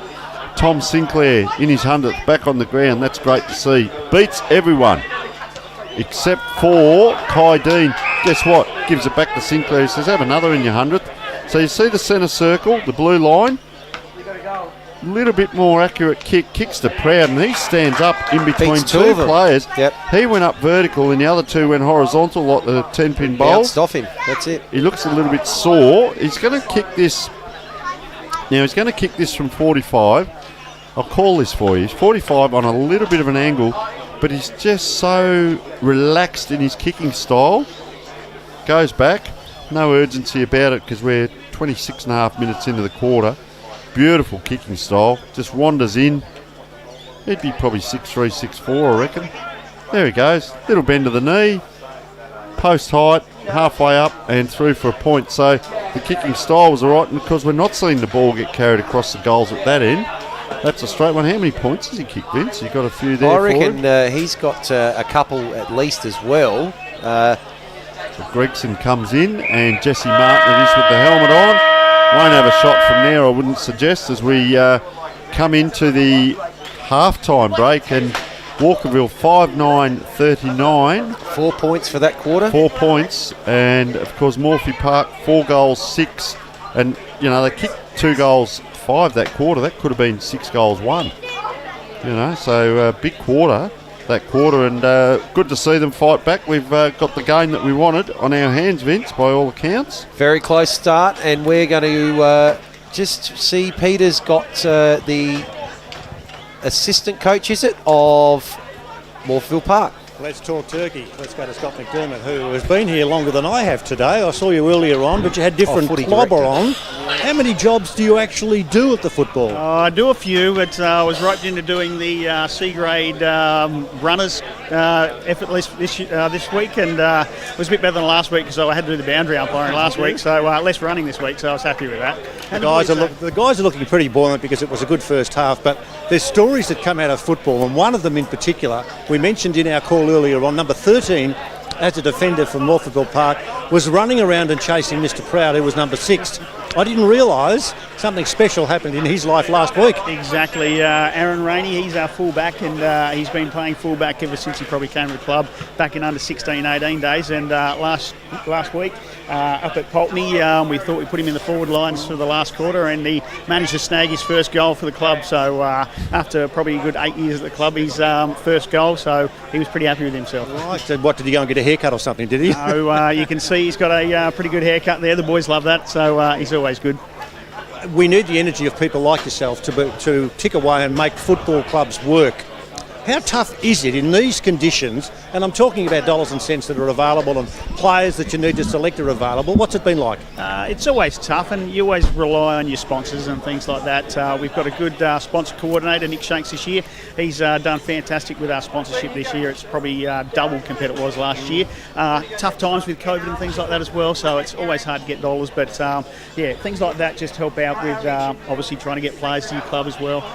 We had a big influx of players this year. I think we almost signed nearly 45 players. 45? So we've got C grade for the first time in probably 4 or 5 years, and yeah, it's battling well, and the depth is a lot better compared to previous years. How did you manage to snag a veteran coach who steps in after, of course, Tony McGuinness, but such a nonchalant, good guy like yourself, loves the football, stands there and gives directions, and he's right on song. He's the players loved him, so he was assistant coach with Tony last year, and Steve, yeah, he's just a players coach. The players just absolutely loved him. So when Tony couldn't do it last year, Steve was just the man to take over. So we didn't even really have to look for a coach, which was great. You've got to dive into the rooms, I know that, but just quickly, this game evenly poised because both sides scoring quite freely with the breeze. What's going to happen in the second half? Well, it's a bit weird. I mean, the goal scoring end was the other end. I think most of the goals have been kicked down this end. But, I mean, second versus third was always going to be tough. And I think it's going to be a good second quarter or second half. And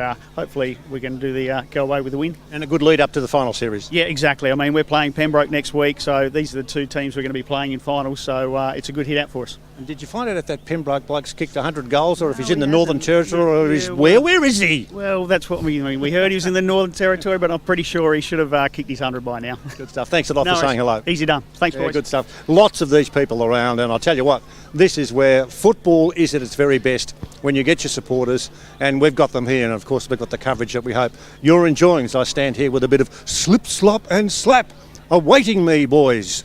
Well, it's August there. You need to get out of that sunshine there, Peter. Excellent work. Thanks so much. Fantastic interview with Scott McDermott there. And they're just soul of the earth people at footy clubs that we have. And you see them, you see people like that at every club. And we now are just going to go to a quick break. 9 points the difference here. Just tightened up in the second quarter. And we'll be back shortly. Get a quick and easy low-rate car loan from Police Credit Union today.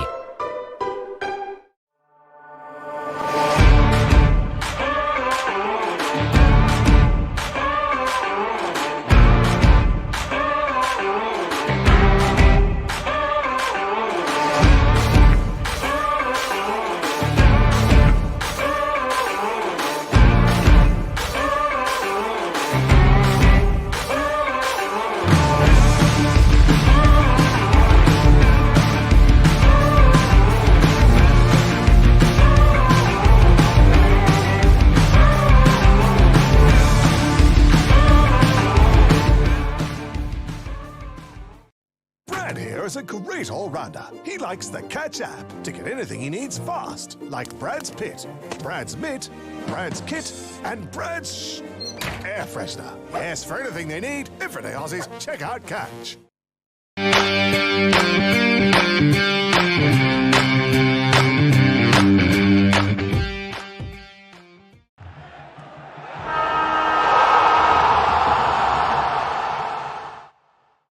Celine has a love of singing and condiments, which is why she uses Catch to keep her spreads in high supply, like Celine's Dijon. Yes, however they like to shop, everyday Aussies, check out Catch. So the Simon Black Academy is in 4 states. It's a 3-pillared program. So one is the education component through the Torrens University. Second one is the development of their AFL skills, helping their player to become the best player they can possibly be. But the third one is, as you mentioned, a leadership and growth program. So it's an academy that combines both education and Australian rules football. A perfect opportunity for kids who like football. They get exposed to AFL coaches, mentoring, but they also get the hand held as they do a university degree. So the first 12 months is a diploma in sports management elite, and if the students elect to stay on for a further 2 years, they end up doing what's called a bachelor in business management with a sports focus. Based out of Norwood Oval for a couple of days a week in the Arc at Campbelltown. Yeah, it's a fantastic program. So for anyone out there who's interested in getting on board, loves football, extend your education with a Torrens University degree, feel free, check out the website simonblack.com.au.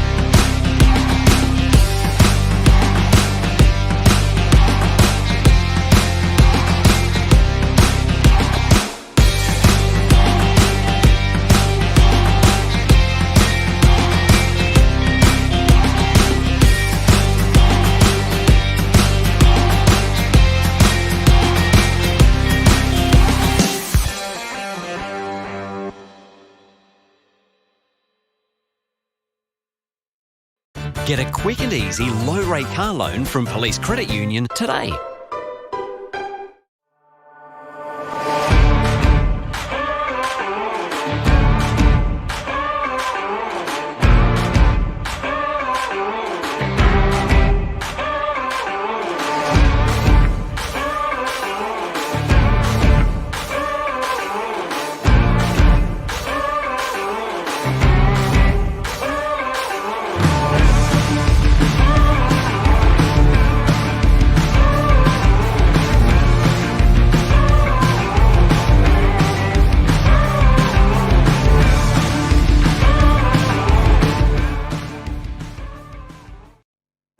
Is a great all-rounder. He likes the Catch app to get anything he needs fast, like Brad's Pit, Brad's Mitt, Brad's Kit, and Brad's air freshener. Yes, for anything they need, everyday Aussies, check out Catch.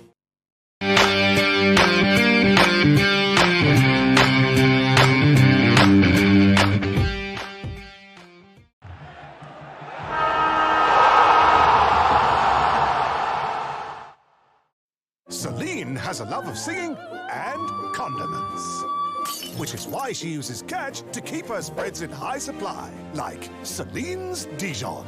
Yes, however they like to shop, everyday Aussies, check out Catch. So the Simon Black Academy is in 4 states. It's a 3-pillared program. So one is the education component through the Torrens University. Second one is the development of their AFL skills, helping their player to become the best player they can possibly be. But the third one is, as you mentioned, a leadership and growth program. So it's an academy that combines both education and Australian rules football. A perfect opportunity for kids who like football.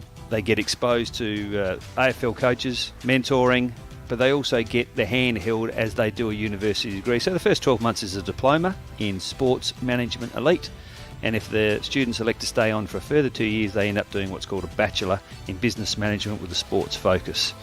based out of Norwood Oval for a couple of days a week, and the Arc at Campbelltown. Yeah, it's a fantastic program. So for anyone out there who's interested in getting on board, loves football, extend your education with a Torrens University degree, feel free, check out the website simonblack.com.au.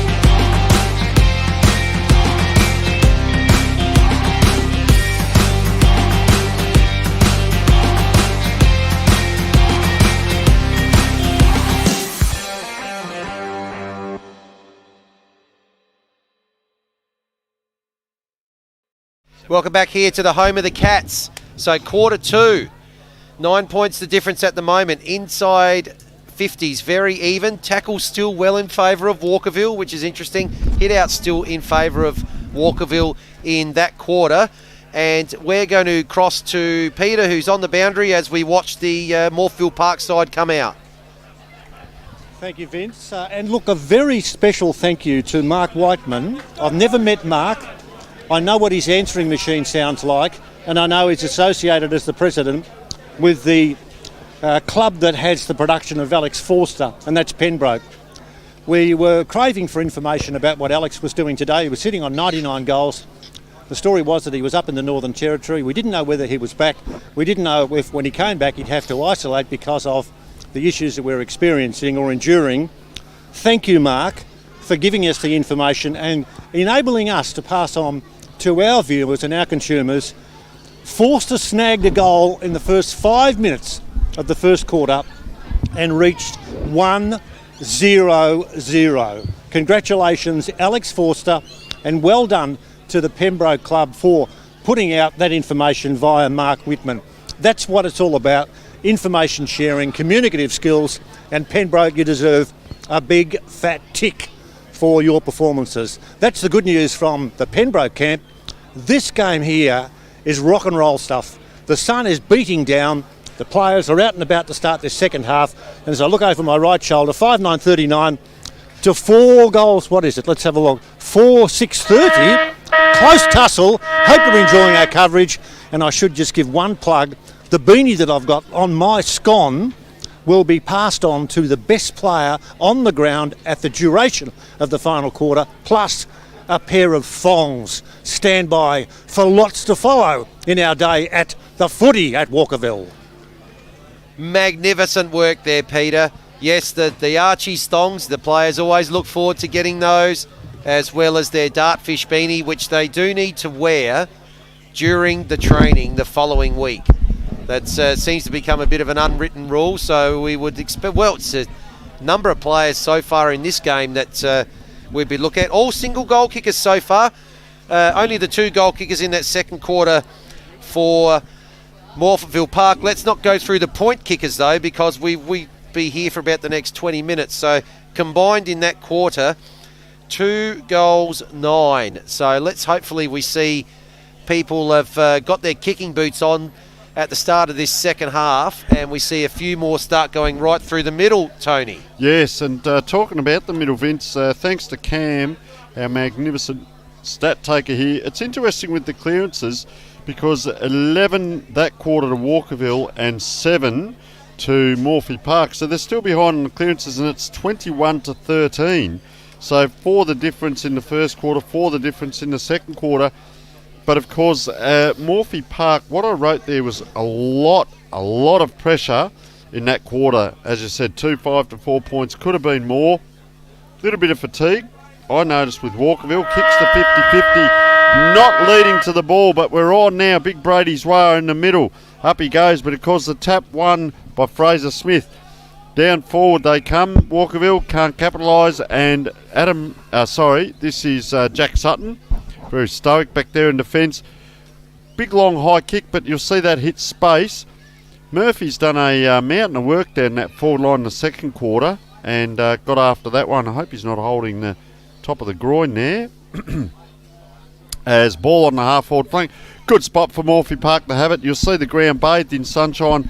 Little bit of a breeze out there. Umpire throws it in. Players all around. There are players behind the ball as well, which I like. Trying to tap forward there were Walkerville. It's right out by that boundary again. They push it towards the boundary. They want to keep it alive, Morphy Park. Murphy rolling. The ball pops out. And, oh, geez, I'll tell you what. You got Murphy and Doldig doing a mountain of work down there. Walkerville now clear it. Can they come away like they did that first quarter where they were getting to space easily?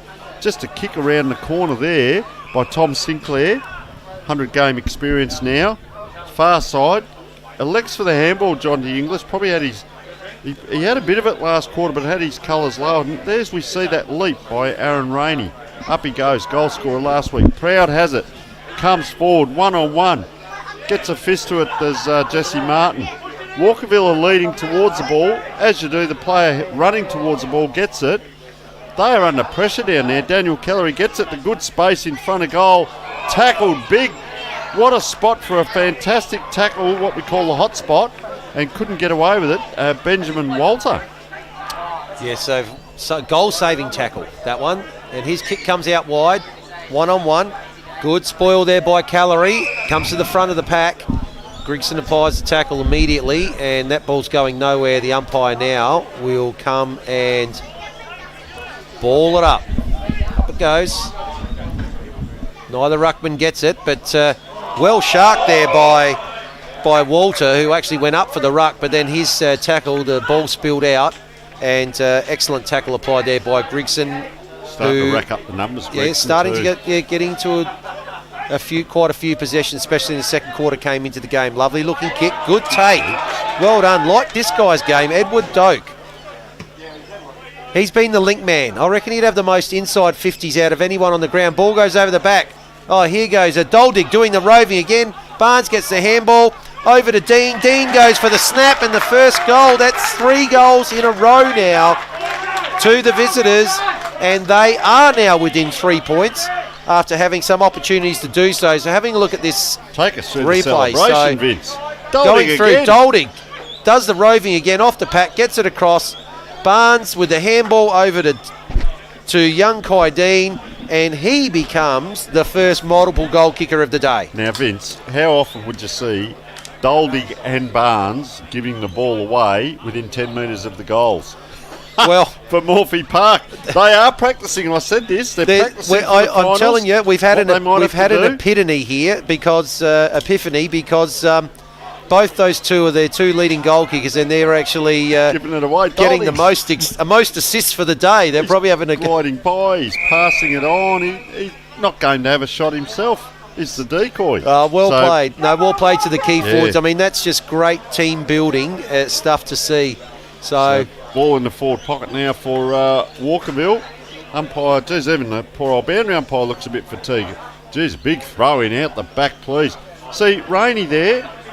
He's got the tap, swung around in the tackle. Corey Gregson as well. Put your hand up, and he has. Nice kick out. We keep talking about this player, Brower. Now, maybe he's saying this side of the ground. Huge lead. You can hear the players screaming for that. Edward Doak, they're on here. Geez, he puts it up. Murphy gets it right down to the front. No one crumbs. You know what? Murphy comes after himself. Can't quite get to it. Round it comes, just a hack forward. Oh, Barnes couldn't quite get there. It's going to bounce fortuitously. Will he give it off the second time? He does. He makes it hard for Doldig. Has he got a left foot? Well, he has. But dribble through for a point. That was, but good play. Oh, player over there is really hurt. Screaming in agony there on the ground. Is he? Barnes? It's more than his lace, yeah. Barnes' right ankle, he's up, but he's very proper. Very ginger. So they want to get him up. Yes, he's got the hand up now, and they want to get him off the ground as quickly as possible and assess that. And hopefully, for his sake and Morphettville Park's sake, it's not too bad. Good mark taken out by Zar, the ruckman. He goes out wide, looks for Proud, goes over the back. Rainey crumbs it again. I like how Rainey's second efforts are on those one-on-ones. So now it goes over to Jonty Inglis, who gets the ball back in towards the forward 50. So Calories, handball now goes out wide. Pack forms. Oh, gee, Rainey again almost could have got cleaned up there. And the kick comes forward, and the mark's going to be intercepting mark taken by Reece McKenzie, just behind the centre wing on the far side. He's going to go all the way back inside 50 to Westbury. So Westbury, is he coming out wide? He is. And that's going to be taken by, yes, he'll get a game next week. He's just kicked it to the coach, Ryan Madden. So Madden goes back to Westbury. Which way is he going to go? Looks like Jonty Inglis got some out there on the wing, under pressure. Yeah, good mark from under pressure from Moriarty. So now he goes in short. They're building here nicely. Sinclair's got it in his 100th game. Goes back to Inglis. Dances around Moriarty this time. Goes forward. Good take there by Adam Proud. So they're working this ball now up towards half forward. Long way out, Vince, isn't he? He's way too far out score. His kick's just going inside 50, and the mark's been taken. Good mark there, taken by Kirshner. So Kirshner now taking... Well, is he just... No, he's looking to give it off. A couple of leads have been ignored. I think he thinks he's too far out, but now he looks like he's going to have a look at it. Going to kick from right on 50. So Kirshner, that kick's going to go right to the top, and the mark's going to be taken by Proud. He's worked hard. He had that wing, that mark taken out on the wing, and worked hard to get the ball back. Takes it on the goal line, nonchalantly puts it through, claps himself. Well, he becomes Walkerville's first multiple goal scorer for the day, and that is their first score for over a quarter as a goal. We've got across to Peter for just an update on Big Barnes, who came off. Doesn't look like he's going to get back on. What are we seeing, Peter? Tony, looks like a right leg injury, and a couple of the trainers have said, look, he works through pain, that's no barrier, he'll come back on, but he's grimacing. And the irony is he came and had to sit down directly at the opposite end of the ground. The other key forward, Proud, he kicked a goal, so it's goal for goal, but let's hope that Barnes is okay. Well, we'll keep an eye on that as the ball's in the middle. They are going goal for goal, as you said, and just bouncing that around there. Walkerville can't quite hack it out. Can Morphy Park? It is becoming a game. Here's this player that gets on his own, Brower again. That's a great kick, and he was screaming for the ball, Doug, earlier in the game, and he's done it again. He's a long way out. He's 55 out. So ambition gets ahead of talent if he's going to have a shot, but he's pointing at them. Anyway, he just puts it, nice kick to the hot spot. Up it goes. Doldig tries to wrestle there. Look at this player on his own. So Inglis is playing a role out there on his own. He could get it back. He's still run on here. Not going to get it back. It's over the top. Inglis has come inside. He still could get it back here. And, there was a handball that was going to get to him. They've turned this around again, and that was Kane Godlewski. He's had a good second quarter too, Vince, wasn't he? He was right in it. So ball out of bounds on the far side. And all that work to get it out by Walkerville. And now it's come straight back. Big light tower over there. I'll tell you what, we need an oxy over this side because I've got one blocking off the goal square on this side, Vince. But beautiful set of lights over there. I think they've done a few upgrades here, haven't they? Yeah, so that was a good tap there from the ruckman Brady Zar. He's been right on top in the ruck work today, and that's noticed by the advantage of hit-outs that Walkerville have had, but that's gone back over the boundary line. So right on the intersection of the 50 and the boundary line, and they're pressing again here, the away team. This time it was a good tap from Smith, but what's happened there? They've given away the free kick, and the free kick is going to Reece McKenzie. So relieving free kick. They're under a little bit of siege here, Walkerville. That was a handy goal to Max Proud. Stopped a run of 3 in a row. So McKenzie goes out wide, wasn't offered a lot. Big pack forms. Zar over the back, couldn't quite take the mark, but he's actually going to get the free kick and 25 for not giving the ball back. And just on that, Vince, so that kick came into a huge pack. In that first quarter, Walkerville had so much space, didn't they? They were just chipping it away wherever they wanted. Now, look, big packs are forming. Look at all the players down the ground, the migrating wildebeest. Up it goes, right to the top of the 50, but an excellent mark has been taken. Another intercept mark has been taken. Ball comes out wide. Couldn't quite get it that time was Brower. He was out by himself again. Excellent work there from from England, Rainey. That's Spilios with the tackle, and Rainey as well. And we'll just on information, folks, at the MCG, the final game coached by Alistair Clarkson. The game has ended in a draw. Hawthorn 12-11-83, Richmond 12-11-83. Consternation right at the finish. The umpires went for their review. The goal was given. 2 seconds to go, the ball was bounced. Alistair Clarkson finishes, and the game is a draw. Thanks very much, Peter. I'm sticking my 2 fingers up at you, mate, because it was at 2 seconds to go, 2 points each, and I'm a mighty Tigers fan. So let's get off that because the Cats are going forward here. Walkerville, and she's on there. Look at the numbers there. Morphy Park just helping each other out. It's a hack forward by Brett Moriarty into the centre again. I'll tell you what, we are seeing a lot of player taken down outside the play there, but we're seeing a lot more packs forming. And here's another one here. There'd be 6 or 8 players there. Sutton it is, couldn't get up to it. Walkerville first the ball. There's only one player down. There's a player hanging off the back of this pack here. Look at Daniel Wolford just squatting. So this is now, Vince, they've got to be so careful. See, they're all coming in around the ball. Do you ball watch or do you just run out to space? See, out it comes. He's been really stoic down there in defence as well as Godlewski, and he had to sort of kneel there and wait for the players to come in. Once again, look on screen, the amount of players there who can break out into space and maybe get into a little bit of a patch of form there. But over it comes. It goes Morphy Park's way. Guess what? It's kicked to another pack. Around the corner, Mackenzie, very calm. And guess what? Turn it over. Pressure's mounting. We're starting to see a finals-like game. Kick forward. Geez, Doldig just couldn't quite. He waited at the back there. Pressure kick. This is what we're talking about, Vince. She's lifted this game. Mackenzie it is. A lot of packs forming.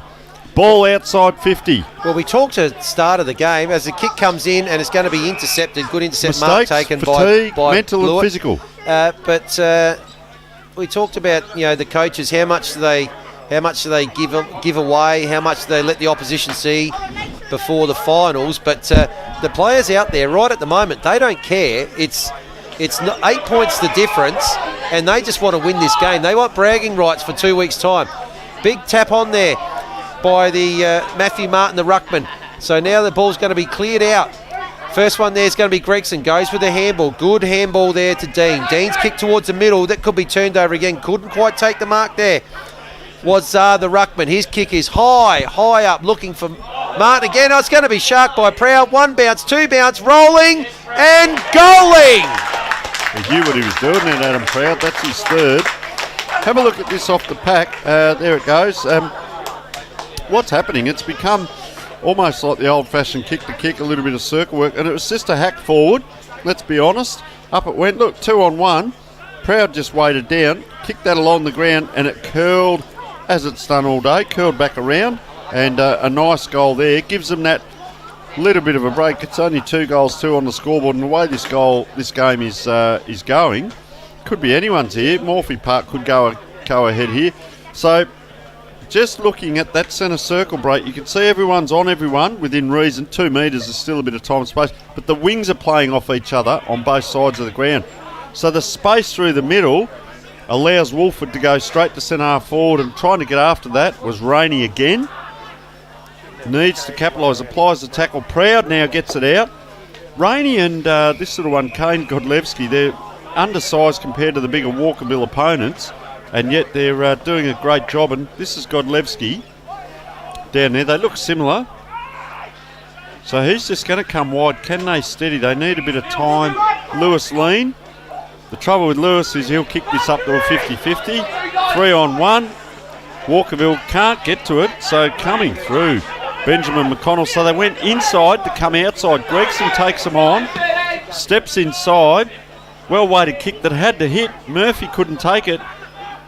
Not done for speed there, so he got it out. The big ruckman wants to give it off. Geez, it's scrambly. Neat but scrambly here. Can't get it up. Big Doldig. They're missing Barnes down there as well. Walkerville now have got the numbers and a bit of space. This is what we're talking about, though. That's just a hack kick forward, out wide. Walter ran onto that ball. Little bit better kick. Proud protects the space of the ball. Can't take it. Down low. They can't get it up. Now it comes to Walkerville trying to run backwards. He almost ran backwards quicker than he did forwards then. Why wouldn't you with the big fella number 21 running at you, which of course is Lewis Lean having a good day. So yes, Kirshner couldn't try to get away from him there, absolutely, but just a bit of confusion whether that might have actually come off his boot, but boundary umpire throws it in, goes over the back. No one at the back, Tony. I know one of your pet hates, but opportunity here and for Walkerville. So the stoic tackling by.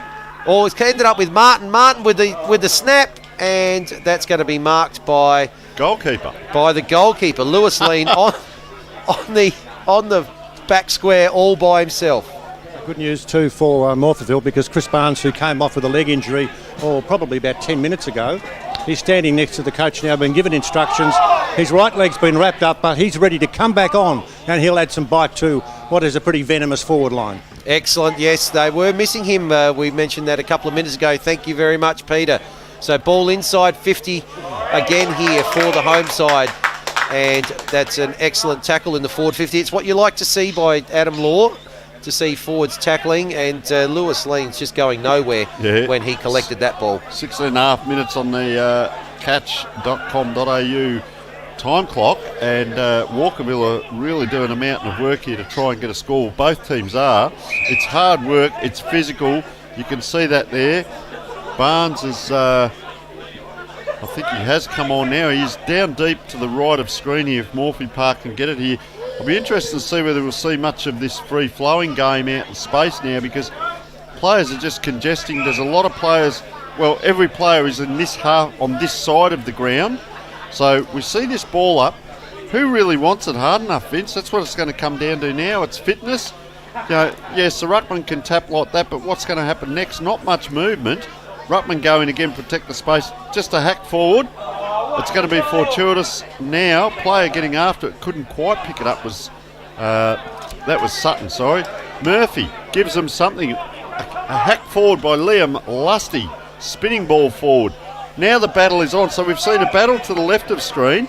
It comes down to a totally different group of 6 to 8 players, but it's the same type of battle. Who will win the clearance? Yes, the game has really, really tightened up since they got the jump, Walkerville on Morphettville Park early. So again, ball in dispute inside 50, bouncing around, ends up with Brady Czar, the ruckman. Just a quick one on that. Just watch this ball up. To the left was a stream of Walkerville players started to run left, and a stream of Morphy Park players already started to run right. It was funny to watch that. Tap there from Czar again. Overrun the ball there by Dane Thompson. And we're going to see another stoppage this game. This is probably a lot of what we'll probably see in 2 weeks, because you're typically tough, hard, in tight finals game. Cats with a 15-point advantage after kicking the last 2 goals of the game. Just come back on. So kick again from Brower out wide. Good take there from McConnell. Oh, that's excellent work there from Martin. That's going to end up now over the boundary line, but neither of those players are quick to get up either. Barnes is coming in off the back play here to take the ruck. By the looks of it, he's really limping.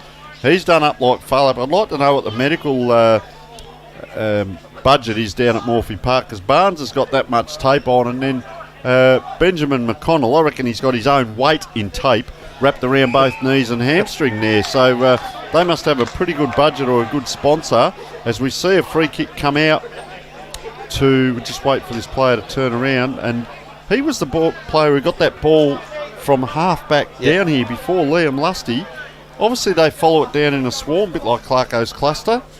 Now, not the easiest of kicks, probably 40 out, tired legs. He's done a mountain of work, trots in, gets under it, and that's a mark to Doldy. And that's, he's calling it a mark, and of course he's he is now giving it up, and they will come in through Lincoln Blewett. So what I was talking about there was tired legs, not making the distance. Blewett now runs it out, but kicks it just outside the 50. Talk about doing a mountain of work. Jonty Inglis gets back and applies a great tackle. That is a fantastic tackle. And umpire says, I've got tired legs, I'll run in and ball it up. So, and that he will. They don't get an opportunity for a drink either until that's always been the case. So secondary ball up to occur here. Nothing happening out of there. So Martin it is with the tap. Looks like the clearance here is going to, out of the stoppage, is going to be to Walkerville. But good handball there. Ends up with Blewett. Blewett's kick's going to go back towards half forward. Big fly there from Walter. Couldn't quite take it. Sharked. Excellent there. That could have been Godlewski again. He's had an excellent game at the out the back. Now, umpire, just as Sam Marner was actually going to go away with that, they actually got the free kick, and the good run here has been provided out of the back line by Westbury. But he's set his opponent up. Set his teammate up with that handball. Goes back though, makes up for it. Quick kick in him by Marner. That's gone up towards the forward 50. No one able to take the mark. Ball spills to the ground.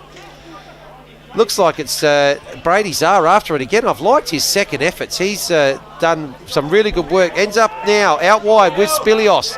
Spilios on the left. I reckon he's going to get it. He is. That's a great kick. Good kick on the left from Spilios.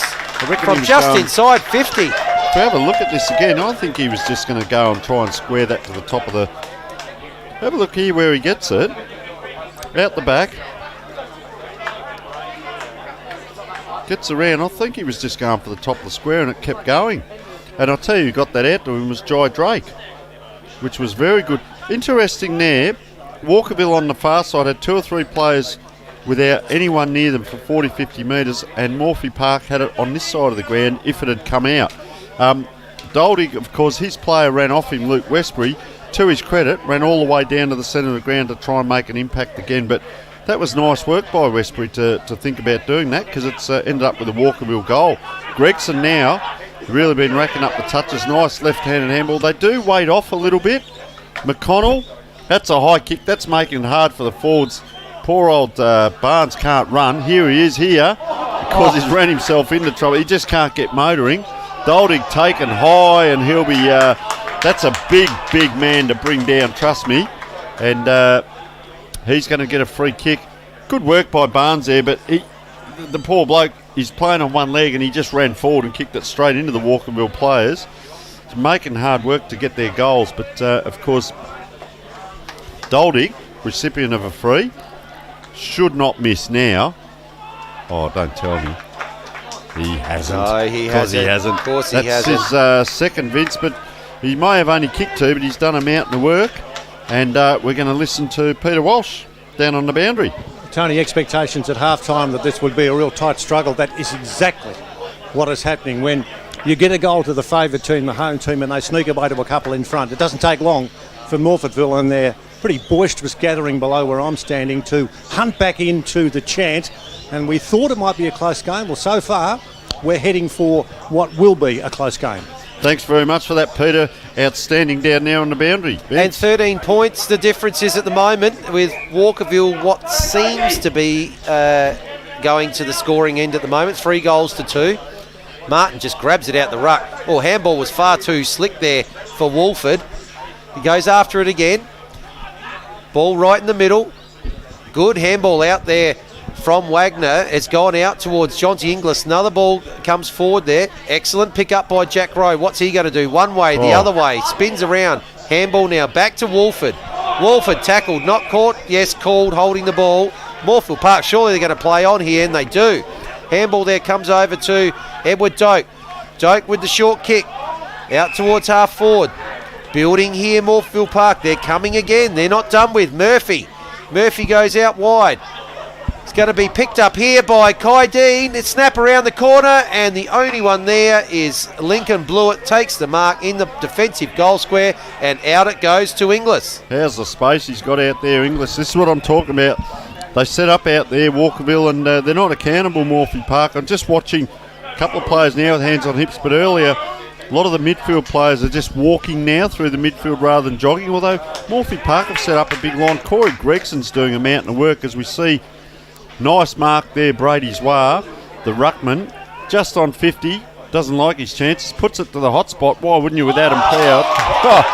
Why wouldn't you, indeed? If you don't mind. When he can put one hand up. I was just going to say, dangerous spot, 2 or 3 around him, and Rainey, very good player on him, and he says, I'll just put one hand up and I'll take this. That'll have to go into our marks of the week. Have a look here. Player just sets himself up. I'll just put one juke up. He's got that, the old sticky stuff you put on to catch the flies. Yep. I reckon he's got one of them on his hand. Oh, he kicked that. He does know this ground very well. Yep. He's kicked his 4th. He's heard that Forster's out on 100, so he thought I'd better make a decent go of it. That was a fantastic mark, though. Remember, there used to be able to, for those at home that can remember, there used to be about a 6-inch strip of this yellow thing you'd hang on your bushes and all the mozzies and flies that would stick to it. And I reckon he's got one of them on his hand, Vince. He put that up and it just went... He's got the grippo. He's got an overloaded grippo on that hand and it's Velcro stuck. He's got. It's stuck like a baseball mitt. Is that enough for them? 63 plays 44 on our scoreboard, brought to us by Sports Interactive. Go on, Vince. Oh, he's got 3 now, Proud, this quarter. He's been the difference and has kept this lead out at just enough as a teasing amount that you think, can the Roos get back in? But Walkerville just enough to be in control. But Roos not giving up. They're going forward again. Good kick forward there by Hankin. Now the kick goes in forward, 50. What a great mark that is by Kai Dean. Not the tallest player out there, and he has just grabbed that beautifully with the 2 hands. Just keep an eye on number 13, Tyler Wagner for Walkerville, and number 7, Edward Doak. Just having a little bit of a chat with each other. There was a little bit of something in byplay there as the ball came down the ground. So call it through, Vince, if it does go through, of course. Kai Dean looking to be the first player for the visitors to bag 3 sausage rolls on the 3/4 time siren. That umpire didn't have to move, but he's just missed to the near side. And that's a behind, and that will finish the scoring for the 3rd quarter, which sees the home side at 9-9-63, leading the visitors by 3 goals at 6-9-45. So interesting, there was a difference of 22 points at quarter time. That got whittled back to 9. It's eked its way out to 18. And with the red and yellow Morphettville Park Roos to come home seemingly to the scoring end, will that be enough? We'll go to a short break. When we come back, we'll hear what Peter has managed to find out from the home side huddle and come back for the last quarter. Get a quick and easy low-rate car loan from Police Credit Union today.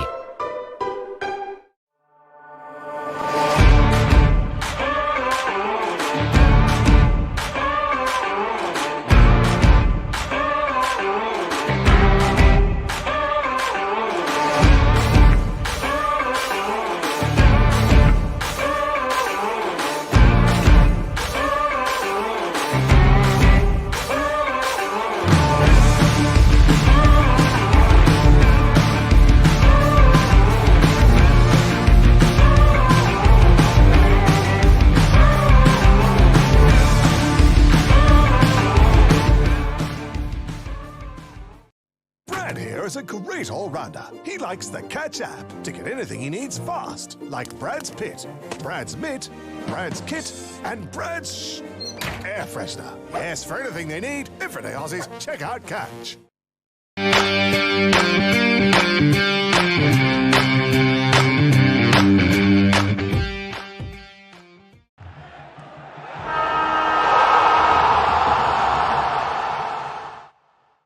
Celine has a love of singing and condiments, which is why she uses Catch to keep her spreads in high supply, like Celine's Dijon. Yes, however they like to shop, everyday Aussies, check out Catch. So the Simon Black Academy is in 4 states. It's a 3-pillared program. So one is the education component through the Torrens University. Second one is the development of their AFL skills, helping their player to become the best player they can possibly be. But the third one is, as you mentioned, a leadership and growth program. So it's an academy that combines both education and Australian rules football. A perfect opportunity for kids who like football. They get exposed to AFL coaches, mentoring, but they also get their hand held as they do a university degree. So the first 12 months is a diploma in sports management elite, and if the students elect to stay on for a further 2 years, they end up doing what's called a Bachelor in Business Management with a sports focus. Based out of Norwood Oval for a couple of days a week in the Arc at Campbelltown. Yeah, it's a fantastic program. So for anyone out there who's interested in getting on board, loves football, extend your education with a Torrens University degree, feel free, check out the website simonblack.com.au.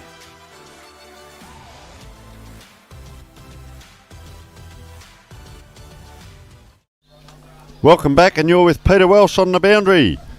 It's significant that the locals can tell me with authority the breeze is getting stronger, and even the locals, who of course are cheering for Walkerville, are particularly perturbed that Morphettville got their tails up and their boss at three-quarter time walking along and chatting individually, very passive with the way he makes his deliveries, but he gets across the fact that they've hit back hard in this game after losing the plot early, and he thinks they can win. Whereas if we look across to the Crazy Cats, they're bunched in a group. For them, it's another battle of what's going to happen for the next week and the week after before finals time. Lots to look forward to in a game where it's been hard to pick who's going to grab hold of the lead and grab it by the scruff of the neck at any time. Fantastic. Thank you very much for that, Thanks Peter. very much, Peter. I think we get the gist of it there, Vince, because you can grab anything really, because whatever it takes to win. And having a look at our statistics there, inside 50s, 12-11, so they've really come back, Morphy Park. Of course, four scoring shots to 5 that quarter, but Walkerville kicked 4 goals straight. Tackles 22-31. Morphy Park have really applied that pressure, but obviously, that means the opposition have had the ball a bit more. Hit out 16-9. How are you seeing things, Vince? Yeah, so we mentioned that halfway through that quarter that we thought Tsar was on top in the ruck. I think they've won the hit outs every quarter, so they're well on top in that area. But 3 goals we mentioned, is it going to be enough? The lead got whittled from 22 down to 9 in the second quarter, so 13 points it got reduced to. If that happens again, it's going to end up at 5 at the end. And I tell you what, we'll be pretty excited with such a close game. We have had so many of them this year. And of course, Proud at one end's kicked 4. We've got Doldig with 2 and Dean with 2 for Morphy Park. And players are just moving into position. A couple of people getting off the field. Of course, bathed in sunshine. And you are with Vince Cosme for the final quarter. Well, so final quarter and up it goes. 3 goals the margin. Good tap down there by Doak. Taken by Thompson. Moved into the middle. Interesting move. That's the first interesting move we've seen for the day. But good take there by Inglis. So it goes across the other side of the ground. Couldn't quite take the mark there, Walter. Ball's going to come out on the left.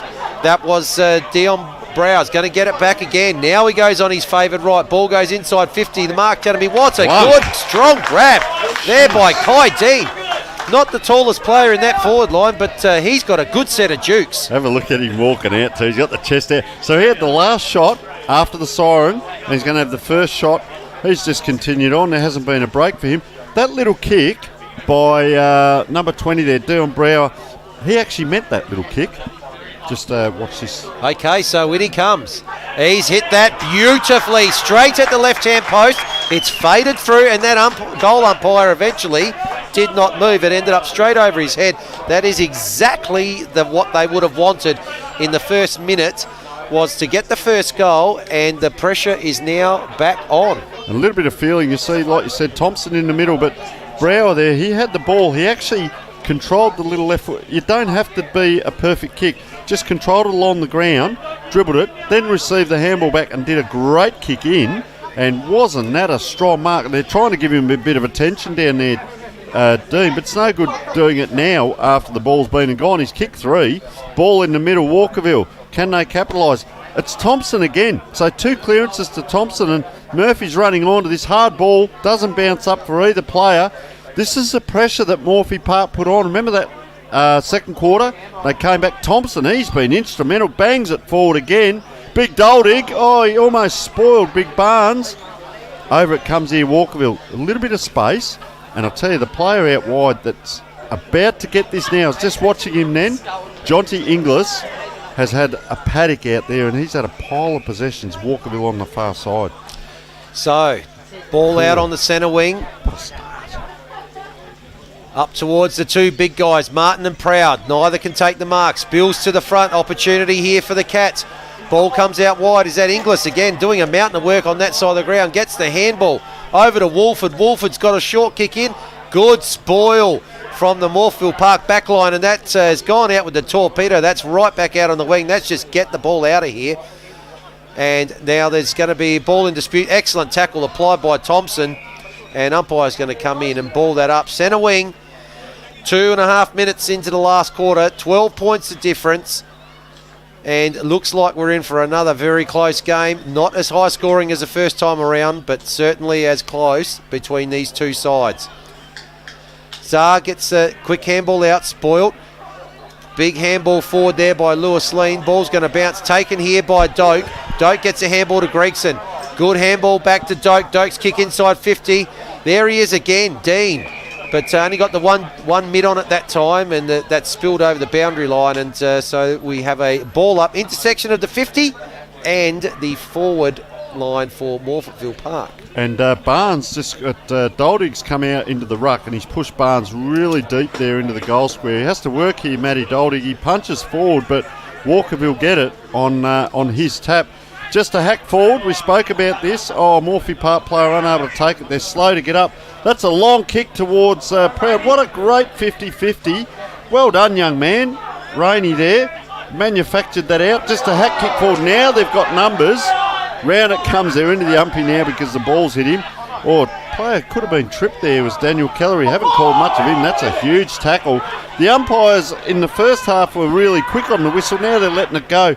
Didn't he have a great second quarter from that end too, was number 21, Lewis Lean. As he pops it out here, I'll tell you what, the ball up will do. The players will take a breath. The crowd it's chock-a-block here in the grandstand and in the club behind us, and they are up and about. Umpire throws that in. No one to go up from Morphy Park, so we'll just take that out. Manufactured a nice clearance there. On the left boot was Spilios. Nice goal in the last quarter. Around it comes. Jonty Inglis must have a pong about him, because maybe he rolled in something that I rolled in many moons ago, because no one goes near him. Gets another possession. Gives them an advantage, but as you called, Vince, on the intersection of the 50, but it's a long way out. The sun's sort of a little bit to the right of this player's vision.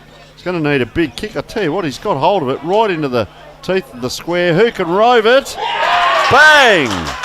Benjamin Walter on the left foot. You know, this is the thing about knowing each other's capabilities. That was a great kick in from that far side, high and long, and right into the teeth of goal, as we see a Morphettville Park replay here. There we're going right back here. Anyway, the ball came in and Walter kicked it through, and that is 3 goals again on the scoreboard. Plenty of time though. Plenty of time in the quarter, as we're just having a bit of fun and games with the graphics. Here we go, 5.5 minutes in, and can they bounce back now, Morphy Park? Ooh, and I tell you, Dane Thompson's been instrumental in getting that ball forward for them, but you can only do so much. All the players, you see the players on this side of the umpire, there's no one behind the umpire. There's one now on the cricket pitch side of this throw up. Goes straight down in the middle. That's the player that stood there on his own and waited. Number 17 it was, Wolford.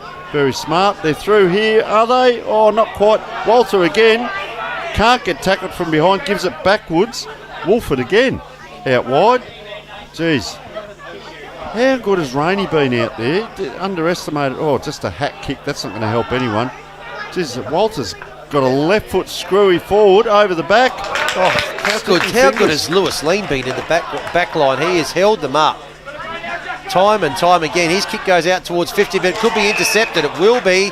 Geez, it was a 2-on-1, and the one, Adam Law, has done an excellent job there. It goes in towards Matthew Martin, so over the back of the pack. Sharking it, there's it. Not a high tackle applied, and now the quick kick's going to come back out again. 1-on-1. Here it is. Trezise can't quite take it. Morphettville Park, yeah, he's going to get the high tackle there. Bit clumsy there, Wagner. Well played, actually. And hang on, umpires. Just wanting to see what happened. Wagner did have it. Is it coming off the block, maybe? Yep, while that's happening, we'll just cross to Peter.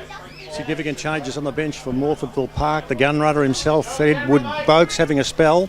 And also Nathan Davies, 2 key players. They're having a rest. They're making sure they switch and mix and match and get it all together. But 2 who are up and about now. And Boak, as we speak, talking to the boss and saying, I want to go back on. I want to go back on. Lots more time to go in a tight contest. All right, thanks very much, Peter. And I don't know whether you saw anything, Vince, but both officials came on. So umpire spoke to both officials, and they're walking off now. So we'll see if we can find out a little bit more about what's happened there. So interesting here, but ball's on the outer side. We'll follow the football now, right for now, and we'll see if we can get an answer. But another intercept mark. That's been happening all day. So couple of handballs here now, and there's going to be an opportunity. Short kick there, looking for Kirshner, can't quite get it. Gets the second attempt. Kick's now going to go inside 50. Who's going to take it? It's another intercept mark, and that looks like it's could be. Is it? It is Grigson out there playing in the right in the back line. He'll have to rush forward now to help out, but an excellent kick from him, right out towards centre wing. So, sun in the eyes. And, oh, geez, a horrible kick. McConnell couldn't quite take it. And the ball now in dispute. It's going to be picked up there. There's Inglis. What's he done? Goes to handball. No, he doesn't. There he goes to kick. Excellent. Good choice. Good choice there. Was about to handball that. Held back and then took the quick kick. Another short kick going for Just. Building here nicely. Midfield too, Vince. Look at them all running down there. It's like a swarm Clarko's cluster. They're wandering down. Across here now, Spilios. He's made good space. Right in the middle. Now he's in the middle of the ground. Are they going to continue to switch? Kick's going to go towards. Here comes Proud. One grab at it. Can't quite take it. Was he pushed to the back there by number 13, his opponent in Rain? He wasn't, and it's going to allow, but Morphettville Park gives it now to Dean. Dean's kick now goes forward towards the ruckman. Fraser Smith goes to a one-on-one side 50. McConnell can't quite take it. Well done there by McLean. Comes out here towards Spilios, doing some heavy running. Now it's an opportunity here for Walkerville to clear, and they're going to get the kick out right towards our boundary line, and it's going to be, not intercepted by Grigson. Goes at it, butters up second time, goes at it a third time. Now Dean's got it again. He's tackled immediately, and now I can take a breath, and the umpire is going to come in and ball it up. Vince, was there a breath in there? Anyway, up they go. 2 Walkerville players to the right. That's where it gets swatted. To the right hand of the ruckman, I should have said. It was to the play of the left. Out in front, Proud, and Rainey just absolutely dragged him to the ground. What a battle these two have had. I know Proud's kicked 4 goals, but Rainey has played an absolutely magnificent game. Lifts that ball up high and kicks it. It turns into a drop punt in the last half of the flight of play. Over it comes Walkerville. Oh, look at the space this player's got. He's had to work for it, though. Can't quite pick it up. Big number 23 can. That's a great left-handed handball into Nicholas Hankin. Along the ground, round the corner. It's not going anywhere there except up and down. McConnell tries to get at it. Big pack form. Sloppy play as Fatigue comes in. Just tapping the ball's not going to work. Big fella here. Geez, I'll tell you what, he took him on, and that was Dane Thompson. Big last quarter. McConnell, he's not going anywhere. Walkerville players swarm on him. A few players slow to get up. Big pack forms, and we'll cross to Peter very quickly. Back on, Doka's back on, and Smith is off. A key change because he has run left in his legs. Thanks very mu's Peter. So's this bloke. That's Moriarty. His kick goes back inside 50. Paddling around, bit of ping pong there. It's going to come out and be cleared here by Blewett. His kick goes right out towards the boundary line. Spilios is first there, but that's going to beat to him as he paddled it over the boundary line trying to take control. We got Adam Law just down in front of us waiting to come back on, but in it comes Czar, dominant in ruck, but takes it straight to Kai Dean. His kick smothered. Czar, I've liked his second efforts today, Czar, to be able to get up and do a bit of the roving as well. Godlewski's been good in the back line, but now it's gone out towards. Now he's been out that side all day, Jonty Inglis. Yep. Hasn't swapped. It must be a ploy. So nice this kick ground. Nice kick into Kirshner now. Kirshner on just inside the wing, but they're going to go outside, and he's run on to that Inglis. There must be 2 of him out there. Jonty Inglis, he's had plenty of it, especially second half. just got to use this ball. There's a lot of congestion. Proud comes towards it. If they can get it to ground, which they do, makes it hard. But Walkerville, 2 handballs out in a dangerous position. Bit of pressure there. Not quite close enough, so Drake is able to get his foot to the ball, but geez, he pops that up and down. That is a courageous mark, and that is Proud again. Going back. That ball was in it. He's just so relaxed. He goes back as if we're just having a muck around at training. I'll just take that mark, go back and have a shot at goal. He's kicked 4. He's going to line up for his 5th. As interesting move here because Inglis comes off in front of us, and just trotting on is Benjamin Walter. Not a bad change. Proud it is. Walking in, will kick from probably 30 because he has a long run up. 2 or 3 steps, so relaxed. There it goes, post high. The crowd erupts, and that is what we call a sausage roll. He's kicked his 5. That's a handful for Proud. That's a good effort. Yep, that is a handful, and they go ahead on the scoreboard. 11 goals, not 4-goal buffer. 11-9 75 to 7-9 51. So 4 goals isn't enough because poor old Morphy Park, they've kicked 1 goal straight for the quarter, and so Walkerville have kicked 2. So it takes them out a little bit further there, Vince. Yeah, so that goal to Dean in the first minute put them back within 12 points, but since then Walkerville have seized control, and mainly through this guy in the ruck, Zah. And look at that for a tap through to Wagner. Wagner looking for Proud. Proud takes the mark. And he's now looking for half a dozen. And that's just textbook from a centre tap to a guy running through from behind the ruckman with a clear path. Takes the ball straight out of the centre ball up, and the kick in towards the leading forward who started in the goal square. He's basically going to kick this from precisely where he kicks the last one. Let's see how he goes this time. About a minute ago he got it. This one here, though, has the exact opposite effect, and he has not scored. Wow. So there you go. Takes a long he had a good cider, and he didn't do much there with that one. So that's now going to be ended up with Lewis Lean. Peter. Fellas, Adam Proud's the one. He's the key up forward. He's grabbing marks and he's doing ever so well. Spare a thought for Aaron Rainey, who's played so well so far, but the big time now is the next 10 minutes. So Rainey it is as we speak. Ducks the head, gets a handball over. And number 21, Lewis Lean, you've spoken about. Very good there. That's a long kick, but we talked about this earlier. It's great to have a long kick, but where's it go? Well, tracking it was Murphy. Just beats him over. And you'll see now, you only see the 2 players in screen because here come the cavalry. As the game wears on, 15 minutes into the last quarter, 4-goal buffer, and players are just taking a lot longer to get into place and set up. Just on a personal note, if I was coaching, I'd be saying push it right out to the end now because you're going to need the extra 10% in the finals. Find out what you can do now in these last 10 minutes of this game of 2 top teams as the ball comes out. And that's what I'm talking about. Nice, strong aerial grab. Hold the ball up now, and great work by Jay Drake. He's ran this way and that way. He's free, but they don't use him. Goes over the top. They'll be free here talking about space.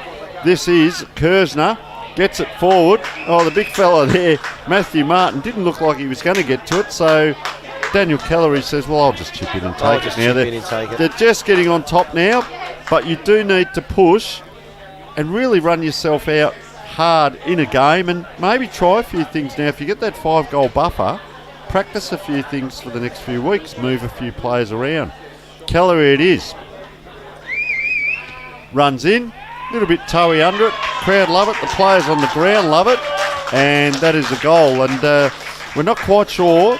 We think there was a bit of verbalisation by both teams, and that's why the match day officials had to go out on the ground. That was interesting to see, Vince, earlier in the game, but they've got on with it, so it'll be interesting to see whether we get a bit longer quarter. Ground still bathed in sunshine. Morphy Park are setting up in the middle with a 5-goal deficit here. Thompson, of course, is the key, Dane Thompson, but 30 points. That's the biggest lead for the day, and that's going to be hard to push back now, Vince. I don't think we're going to see it, to be honest. Yes, you'd probably suggest that's probably a match-winning lead now, especially 17 minutes into this last quarter.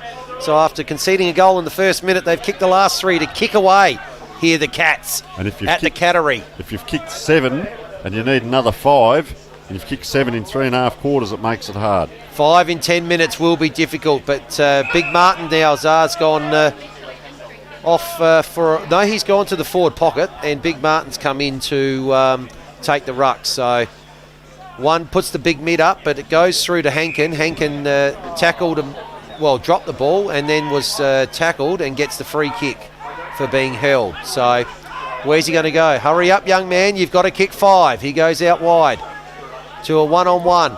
Good punch from behind there by Blewett. And that's an excellent punch. That's gone all the way, probably 20 metres and over the boundary line. And boundary umpire now will be throwing it in half forward for Morphettville Park. Their 3 big forwards haven't really fired today. We've had Doldig 2, Barnes 1, and Thompson yet to trouble the scorers. So going forward now, Cats with a string of handballs. Ball's going to end up here with Wagner.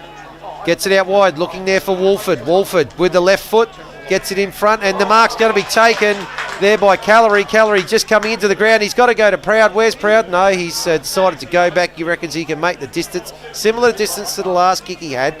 Probably about 45 out. This time, though, on a 45-degree angle. So in he comes. Kick's going to go right to the teeth. What's going to happen there?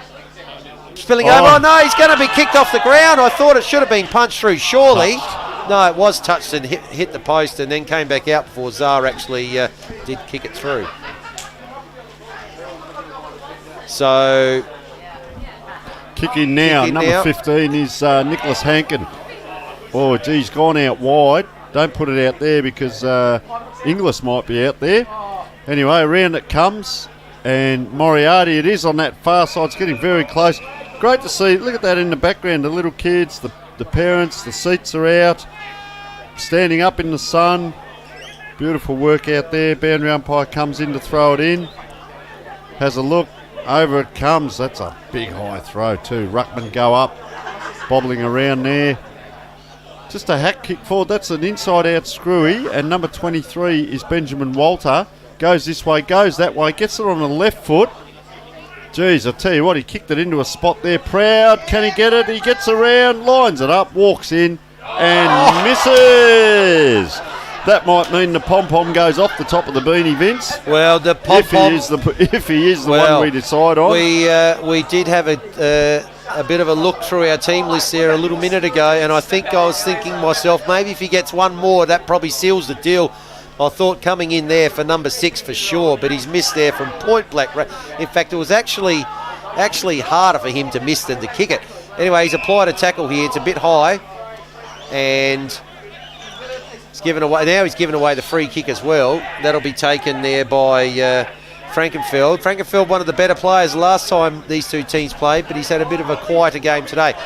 Ball comes out wide. Can't quite take the mark. Kai Dean. Picked up here by Spilios. His kick's gone, a tumbly kick inside forward 50. Where's that going to end up? It's going to end up in the hands here of, that looks like number 38, Tom Sinclair in his 100th game. Kick goes up, can't quite take the mark, Drake. There's plenty of players here in the back line for the visitors here, and that'll be Lewis Lean with the kick out towards Kai Dean. His handball is going towards Nicholas Hankin. So Hankin right in the centre of the ground, runs his full measure. Don't like the kick. Made Doldig have to work very hard for it, his kick's gone out wide. Is that going to beat the boundary line? It's going to beat everyone, and that'll go to half forward for that'll be for Morphettville Park, Tony. So kicking to touch, yes, a right-handed kick. So umpire's going to throw it in again on that far side. Beautiful trees in the background as it comes in. What a great setting out here. Walkerville will be happy. They're up on the scoreboard by 5 goals. This way, that way. Can he get through 3? No, he can't. You can't do that, son. So quickly picking that up and getting it forward to Morphy Park and having to stand under it on one leg. Barnes couldn't stand very well, but he gave it across. And there's the payback finally.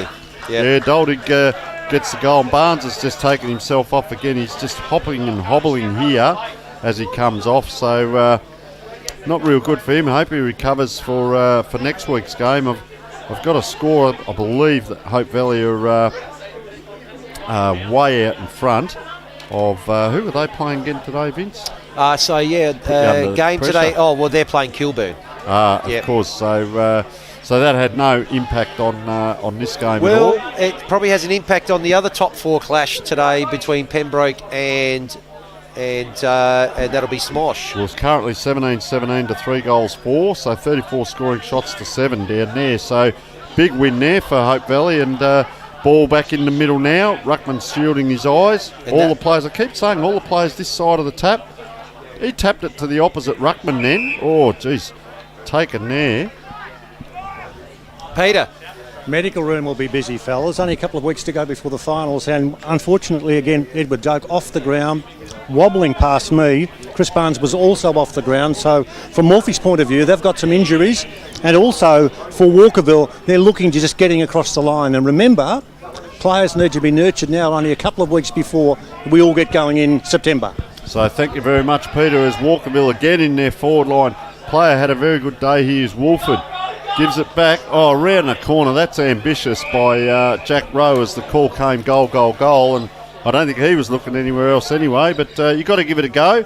But I talked about the fitness, and it's good to see the Walkerville players here still pushing back hard to man up. There's a player free here. Look at him just trying to... He won't hide, though. Number 23, Kai Dean. He's just on his own. Here he is. He got on his own. I saw him sneaking out here. I would have picked him up, Vince. Gee whiz, what's going on? 45-degree kick straight into the middle of the ground. Has to work because there's 3 Walkerville to 1 Morphy Park. And he's done a mighty job out there, the Morphy Park player. And Morphy Park have got this ball out around the corner, and they have. They've got it to Byron Murphy, and hats off to Kane Godlewski out there, Vince, with the mountain of work. And have a look at poor old Byron. He's holding the groin there a little bit too, Byron Murphy. So hope he's all right. He's gone down a little bit too in the background. You keep an eye on that. I'll see what's happening here with Brady Czar. His kick's going to go inside 50. Proud! No, 1-2 grabs. Can't quite take it. Excellent work there from in front by Aaron Rainey. Well, we've just loved that battle. And Proud's now given away the free kick. That looks like it's going to Gregson. Now, Vince, if we happen to give the beanie to Proud for his effort, does he have to give, and a pair of thongs, does he have to give one thong to Rainey? Well, you could. That would be an amazing thing that you could actually say the best 2 players almost on the ground actually played on each other. So wouldn't that be interesting? So just waiting here. We've got, this might be a blood rule, is it? Yeah, the umpires. No, player down over the other side, way over the other side of the ground. Far side of the ground. And also Byron Murphy coming off. Yep.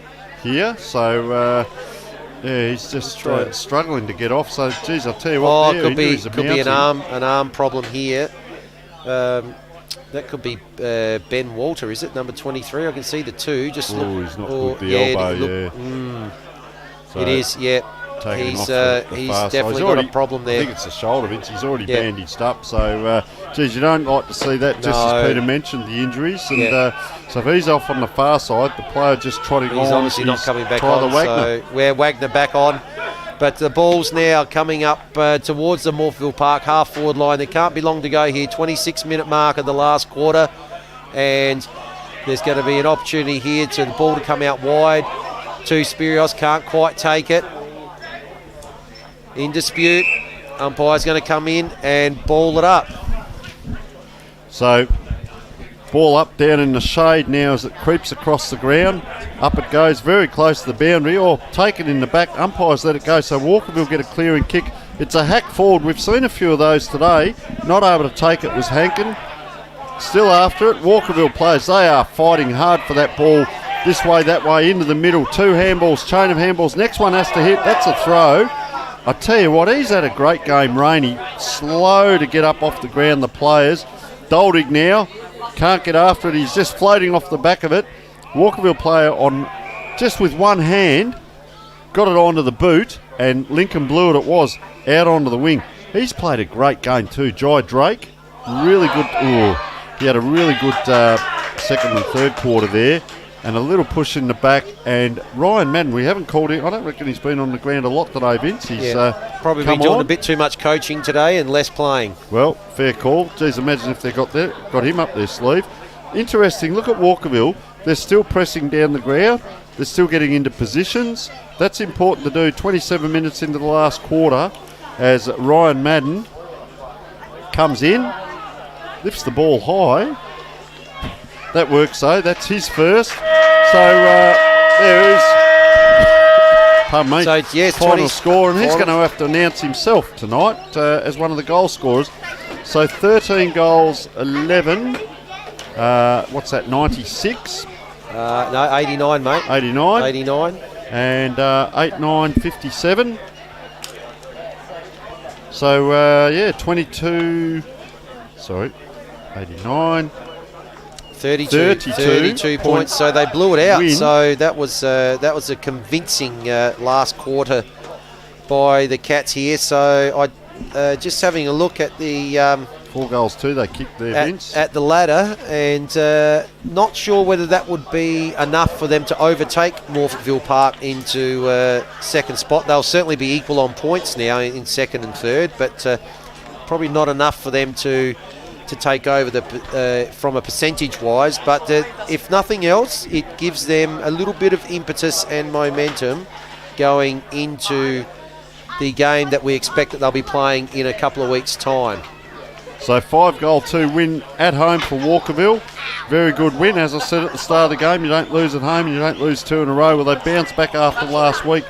Yeah, unfortunately, see that player coming off. That was the player you mentioned, Benjamin Walter, as players. Geez, I'll tell you what, it's good though. You have a hard game, you work hard, and you come away with a win leading into the finals. And we've got our winner out there with Peter Walsh, and that of course is Adam Proud, and he will be a very grateful recipient of a beanie and a pair of Archie thongs and a Dartfish beanie, of course. So we've just got Peter Walsh lining up with him there. If we can get Peter to look up, he's just undoing the bag, and he is on. Off to you, Pete.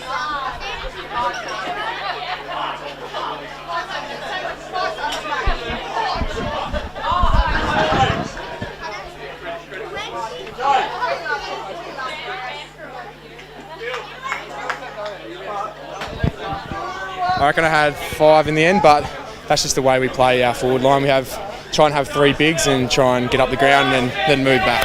It was a strange old game because at 3/4 time, when Morphettville kicked that first goal, there's only 2 in it. Yep. And I'm standing back and thinking, I wish I knew which way the wind was going, but you really finished it off in fine style. Yeah, well, I think the wind was heading down that way, but I think the scoring end was down the other end, which was a bit weird.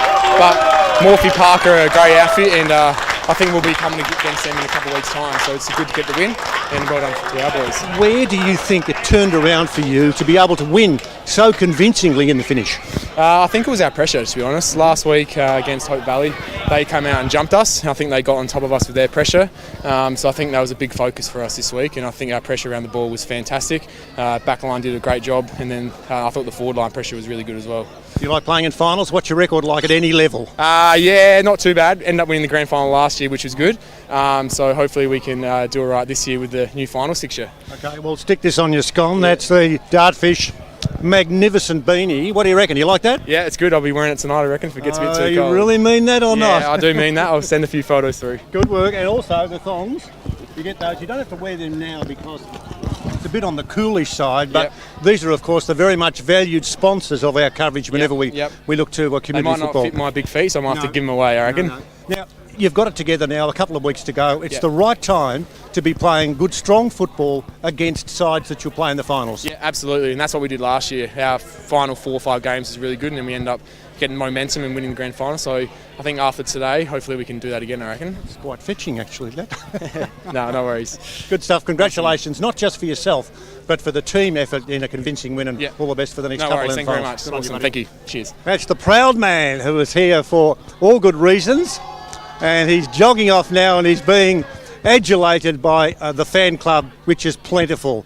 Finished up being a rather cool day, but a hot day in the finish for Walkerville, who screeched away and scored a most impressive victory in this clash this afternoon. Excellent work there, Peter. And yes, it ended up being 32 points the difference here. 13-11, 89 to 8-9, 57. So 32 points the difference was the margin in the end. Convincing last quarter by Walkerville after they conceded the first goal. And then the difference was only 12 points at that point, Tony. And look at those couple of heads on the screen now, Vince. And I'll tell you what, let's go through. Madden kicked the one late, didn't he? Adam Proud with 5.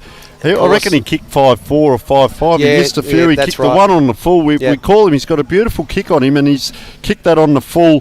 Kellery with 1. Wagner with 1, Benjamin Walter with 2, and he looks like he's really dislocated that shoulder there, so bad luck to him. Yep. Paul Spilios, that beautiful left foot around the corner down here, looked like he was going to centre it towards the goal square, and it went through. Jai Drake, number 51, who had a great game too, and Mackenzie Bristow. As we have a quick look at some stats, we'll come back to those better players and goal scorers. So last quarter there, Walkerville 18-9 inside 50s. Certainly that was reflected in the 4 goals to 2 that they managed to score in the last quarter. Out tackling as well, which is always a good sign. And winning the hit-outs 4 quarters in a row. So Big Brady's are ably assisted by number 60, which is, of course, Big Matthew Martin, that they dominated in ruck. I thought Fraser Smith tried hard. And saw Edward Doak even in there a couple of times, but they were certainly outplayed today by the rucks for the Walkerville Cats. So some of the better players, of course, we talked about 5 goals there for Adam Proud. Some of the others that we liked, I thought Jonty Inglis's game over stayed on the other side of the ground, Vince. on the outer side. He just got a mountain of the ball. We talked about Zara in ruck was good. Wolford was really good early, I thought as well. Quite a few others. Just Walter, we said as well, with a couple of goals. Benjamin Walter, was good. Adam Law at times. Daniel Wolford. Jai Drake. Jai Drake's second quarter was really, really good. Bristow was an able second key forward, up forward. A lot of the other guys we seem to call quite often. You can go right through them. There's Mackenzie, Walter, Westbury, Spilios, even McLean, Sinclair in his 100th game blew it. There was a whole heap that we called them a lot. So it was a real team effort that they put on today. And managed to spread the load and had a lot of good players. Wagner's a good one, very instrumental. It was interesting though, Vince, we talk about midfields and we see there Dane Thompson put on a clinic the first half of that quarter. He was absolutely pushing to get the ball forward for Morphy Park and they couldn't capitalise, and they're in a bit of trouble as well. We got Christopher Barnes with the 1 goal, with one leg, and he took himself off twice today. McConnell did really well. I'll just go through the goal scores. Doldig with 3. He almost performed the cameo role, passing the ball off, paddling it on. He did 2 he gave away, a couple of glide bys that could have kicked himself. Kai Dean, number 23, loves a celebration, young Kai. He kicked 3, and of course Jackson Trezise with 1. We look at their better players. Well, Corey Gregson, of course, Cream rises to the top under pressure. Edward Doak, number 7. I reckon Sutton and Doak played very well, and Byron Murphy was good. He's from the second quarter on. I give him a bit of a chip on here, but look, he's a physically hard player. He gives out, but he took as good as he gave, and he really gave him some impetus up forward when they needed to hold the ball in after that first quarter, and he played a really good game. Doldig we spoke about. Now, Rainey had 5 goals kicked on him. I've been a fullback that was almost their best player. But he played an excellent, fantastic game. He was outdone in size, height-wise. He was outdone in size physically. But, geez, his closing speed, he got the ball. Look, Proud could have had a lot more, and he actually was his instrumental. Second efforts, when the ball come to ground, he was 9 times out of 10, he was the first one to be able to get it when they had those one-on-one contests and actually get the ball out of the area. Yeah, but he's clean. He knows what to do with the ball. He doesn't just grab it and just belt it forward. then we go right down. Hankin at times. Lewis Lean, number 21. Didn't he have that big second quarter down here? Had an excellent game in the back. Their back line, actually, then you can go through a couple of the others. We talked about Godlewski back down there as well. Yep. And they had a couple of and Brower, of course, on the wing. The space that he got out here, Vince. He just seemed. I thought there was almost. It seemed bizarre that he was playing on this side of the ground, and his opponent, who was Jonty Inglis, was playing on the other side of the ground. So they were on opposite sides of the ground and just racked up a ton of possessions and had plenty of time. Yeah, played out this side. Played out this side all for the whole game. Yep. So I think that probably won't happen in 2 weeks' time. You suspect that those players will probably go a bit more one-on-one.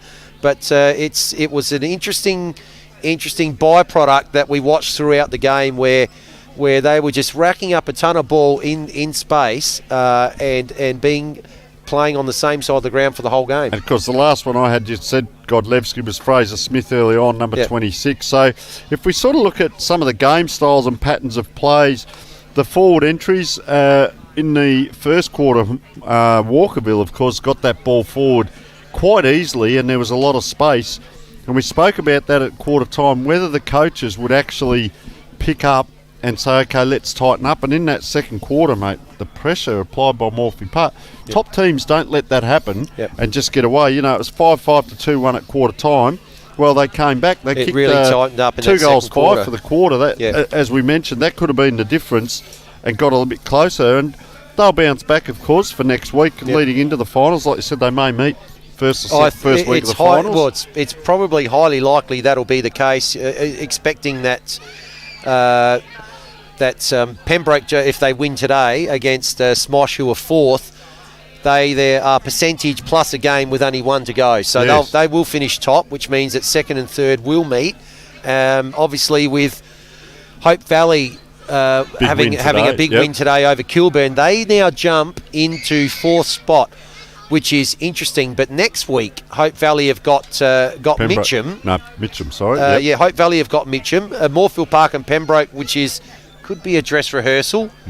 If, of course, Morphettville Park can reverse the result that they need to from today. Pulteney have got Walkerville, so you'd think that Walkerville will probably take the points there. And Smosh West Lakes have got Kilburn, so interesting. The Hope Valley Mitcham game, depending on what happens with Mitcham and Woodville South potentially trying to starve off maybe getting relegated. They're in a battle there with Pulteney, but if they can get enough of a win today, then actually next week they're actually playing against Hope Valley, and potentially that could be again for fourth spot. Now, Vince, there's a lot of byproduct in what's happening, and a lot of live games in the last round. There is, but the key factor here is my next note there: the healthy squads, because of course Walkerville, we saw the player come off with the injury. Yep. And there's 3 or 4 for Morphettville Park. You want a good, hard, close game, but you don't want 3 or 4 injuries. I'll be surprised if Barnes gets back for next week, the way he was hobbling around. Because Sutton came off with just a bit of claret and went back on, but they had a couple of players really tiring towards the end, coming off, as Peter mentioned in the commentary. So healthy squads are important, and how far, you might go down to 25, 26 players, and you might need them coming into the final. So healthy squads are super important, Vince. Yeah, absolutely. There's this time of year is the time you don't want to, well, you never want to be getting any players injured, but certainly with one round to go before you're likely going to be playing against the same team in a few weeks, 2 weeks time. Now, the other thing just to remember is about Wade Ryan. He's only played the 10 games this year.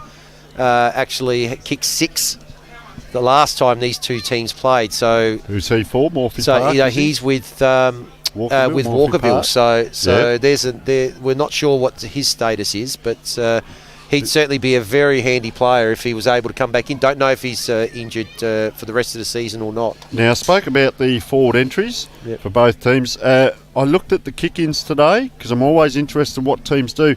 Morphettville Park were going long a lot of the time early, and it was coming undone. Remember, there was a couple of cut-offs in the middle. Walkerville got a couple of goals out of that early in the quarter. They kept going long. Then you saw Corey Gregson come in. Now, Corey Gregson's a midfielder, and he then has to turn around and take the kick-ins. Well, he's one of the better kicks in the team. That takes him away from where the ball lands. So he's doing the kick-in. Great, if he can pinpoint, you don't want him bombing the ball out. So fantastic to see them trying a few things, and let's see what happens in a couple of weeks. We talked about that. We said, how much do you give away, and how much do you try, and then how much do you keep in your back pocket to try and potentially have to pull out in 2 weeks' time when you're playing for a spot in the grand final. So now, speaking of that, we're not sure next week what we're going to bring you. We will be bringing you games, but we could be doing we will be doing the women's grand final at one point, and there's a possibility of the Broadview game because there's a big game out there as well. So there's a couple of machinations to go through this week, Vince. That's it. We may be split. You know, we'll probably one of us will be with Peter, I would assume, because we'll be looking at the women's grand final next year. You talked about the game at Broadview next week where they have a celebration game. I think we're covering that as well as our Div 1 game. It's getting towards a very, very exciting time of the year. We're only 1 week to go. Every week's exciting for me, Vince, every week. So who have been our sponsors today? Let's go through them. You read them out and I'll do the tags. Okay, so let's thank our boundary rider first, Peter Walsh. Magnificent work on the boundary today, brought to us by our favourite sponsor, Villies. Taste the difference. We love Villies, and also Interchanger bring us our boundary rider as well. Interchanger, wait for it. Here we go. It's the hands-on AFL team rotation software. Thank you. So experts. All our replays brought to us by Simon Black Academy, which we thank them for doing that.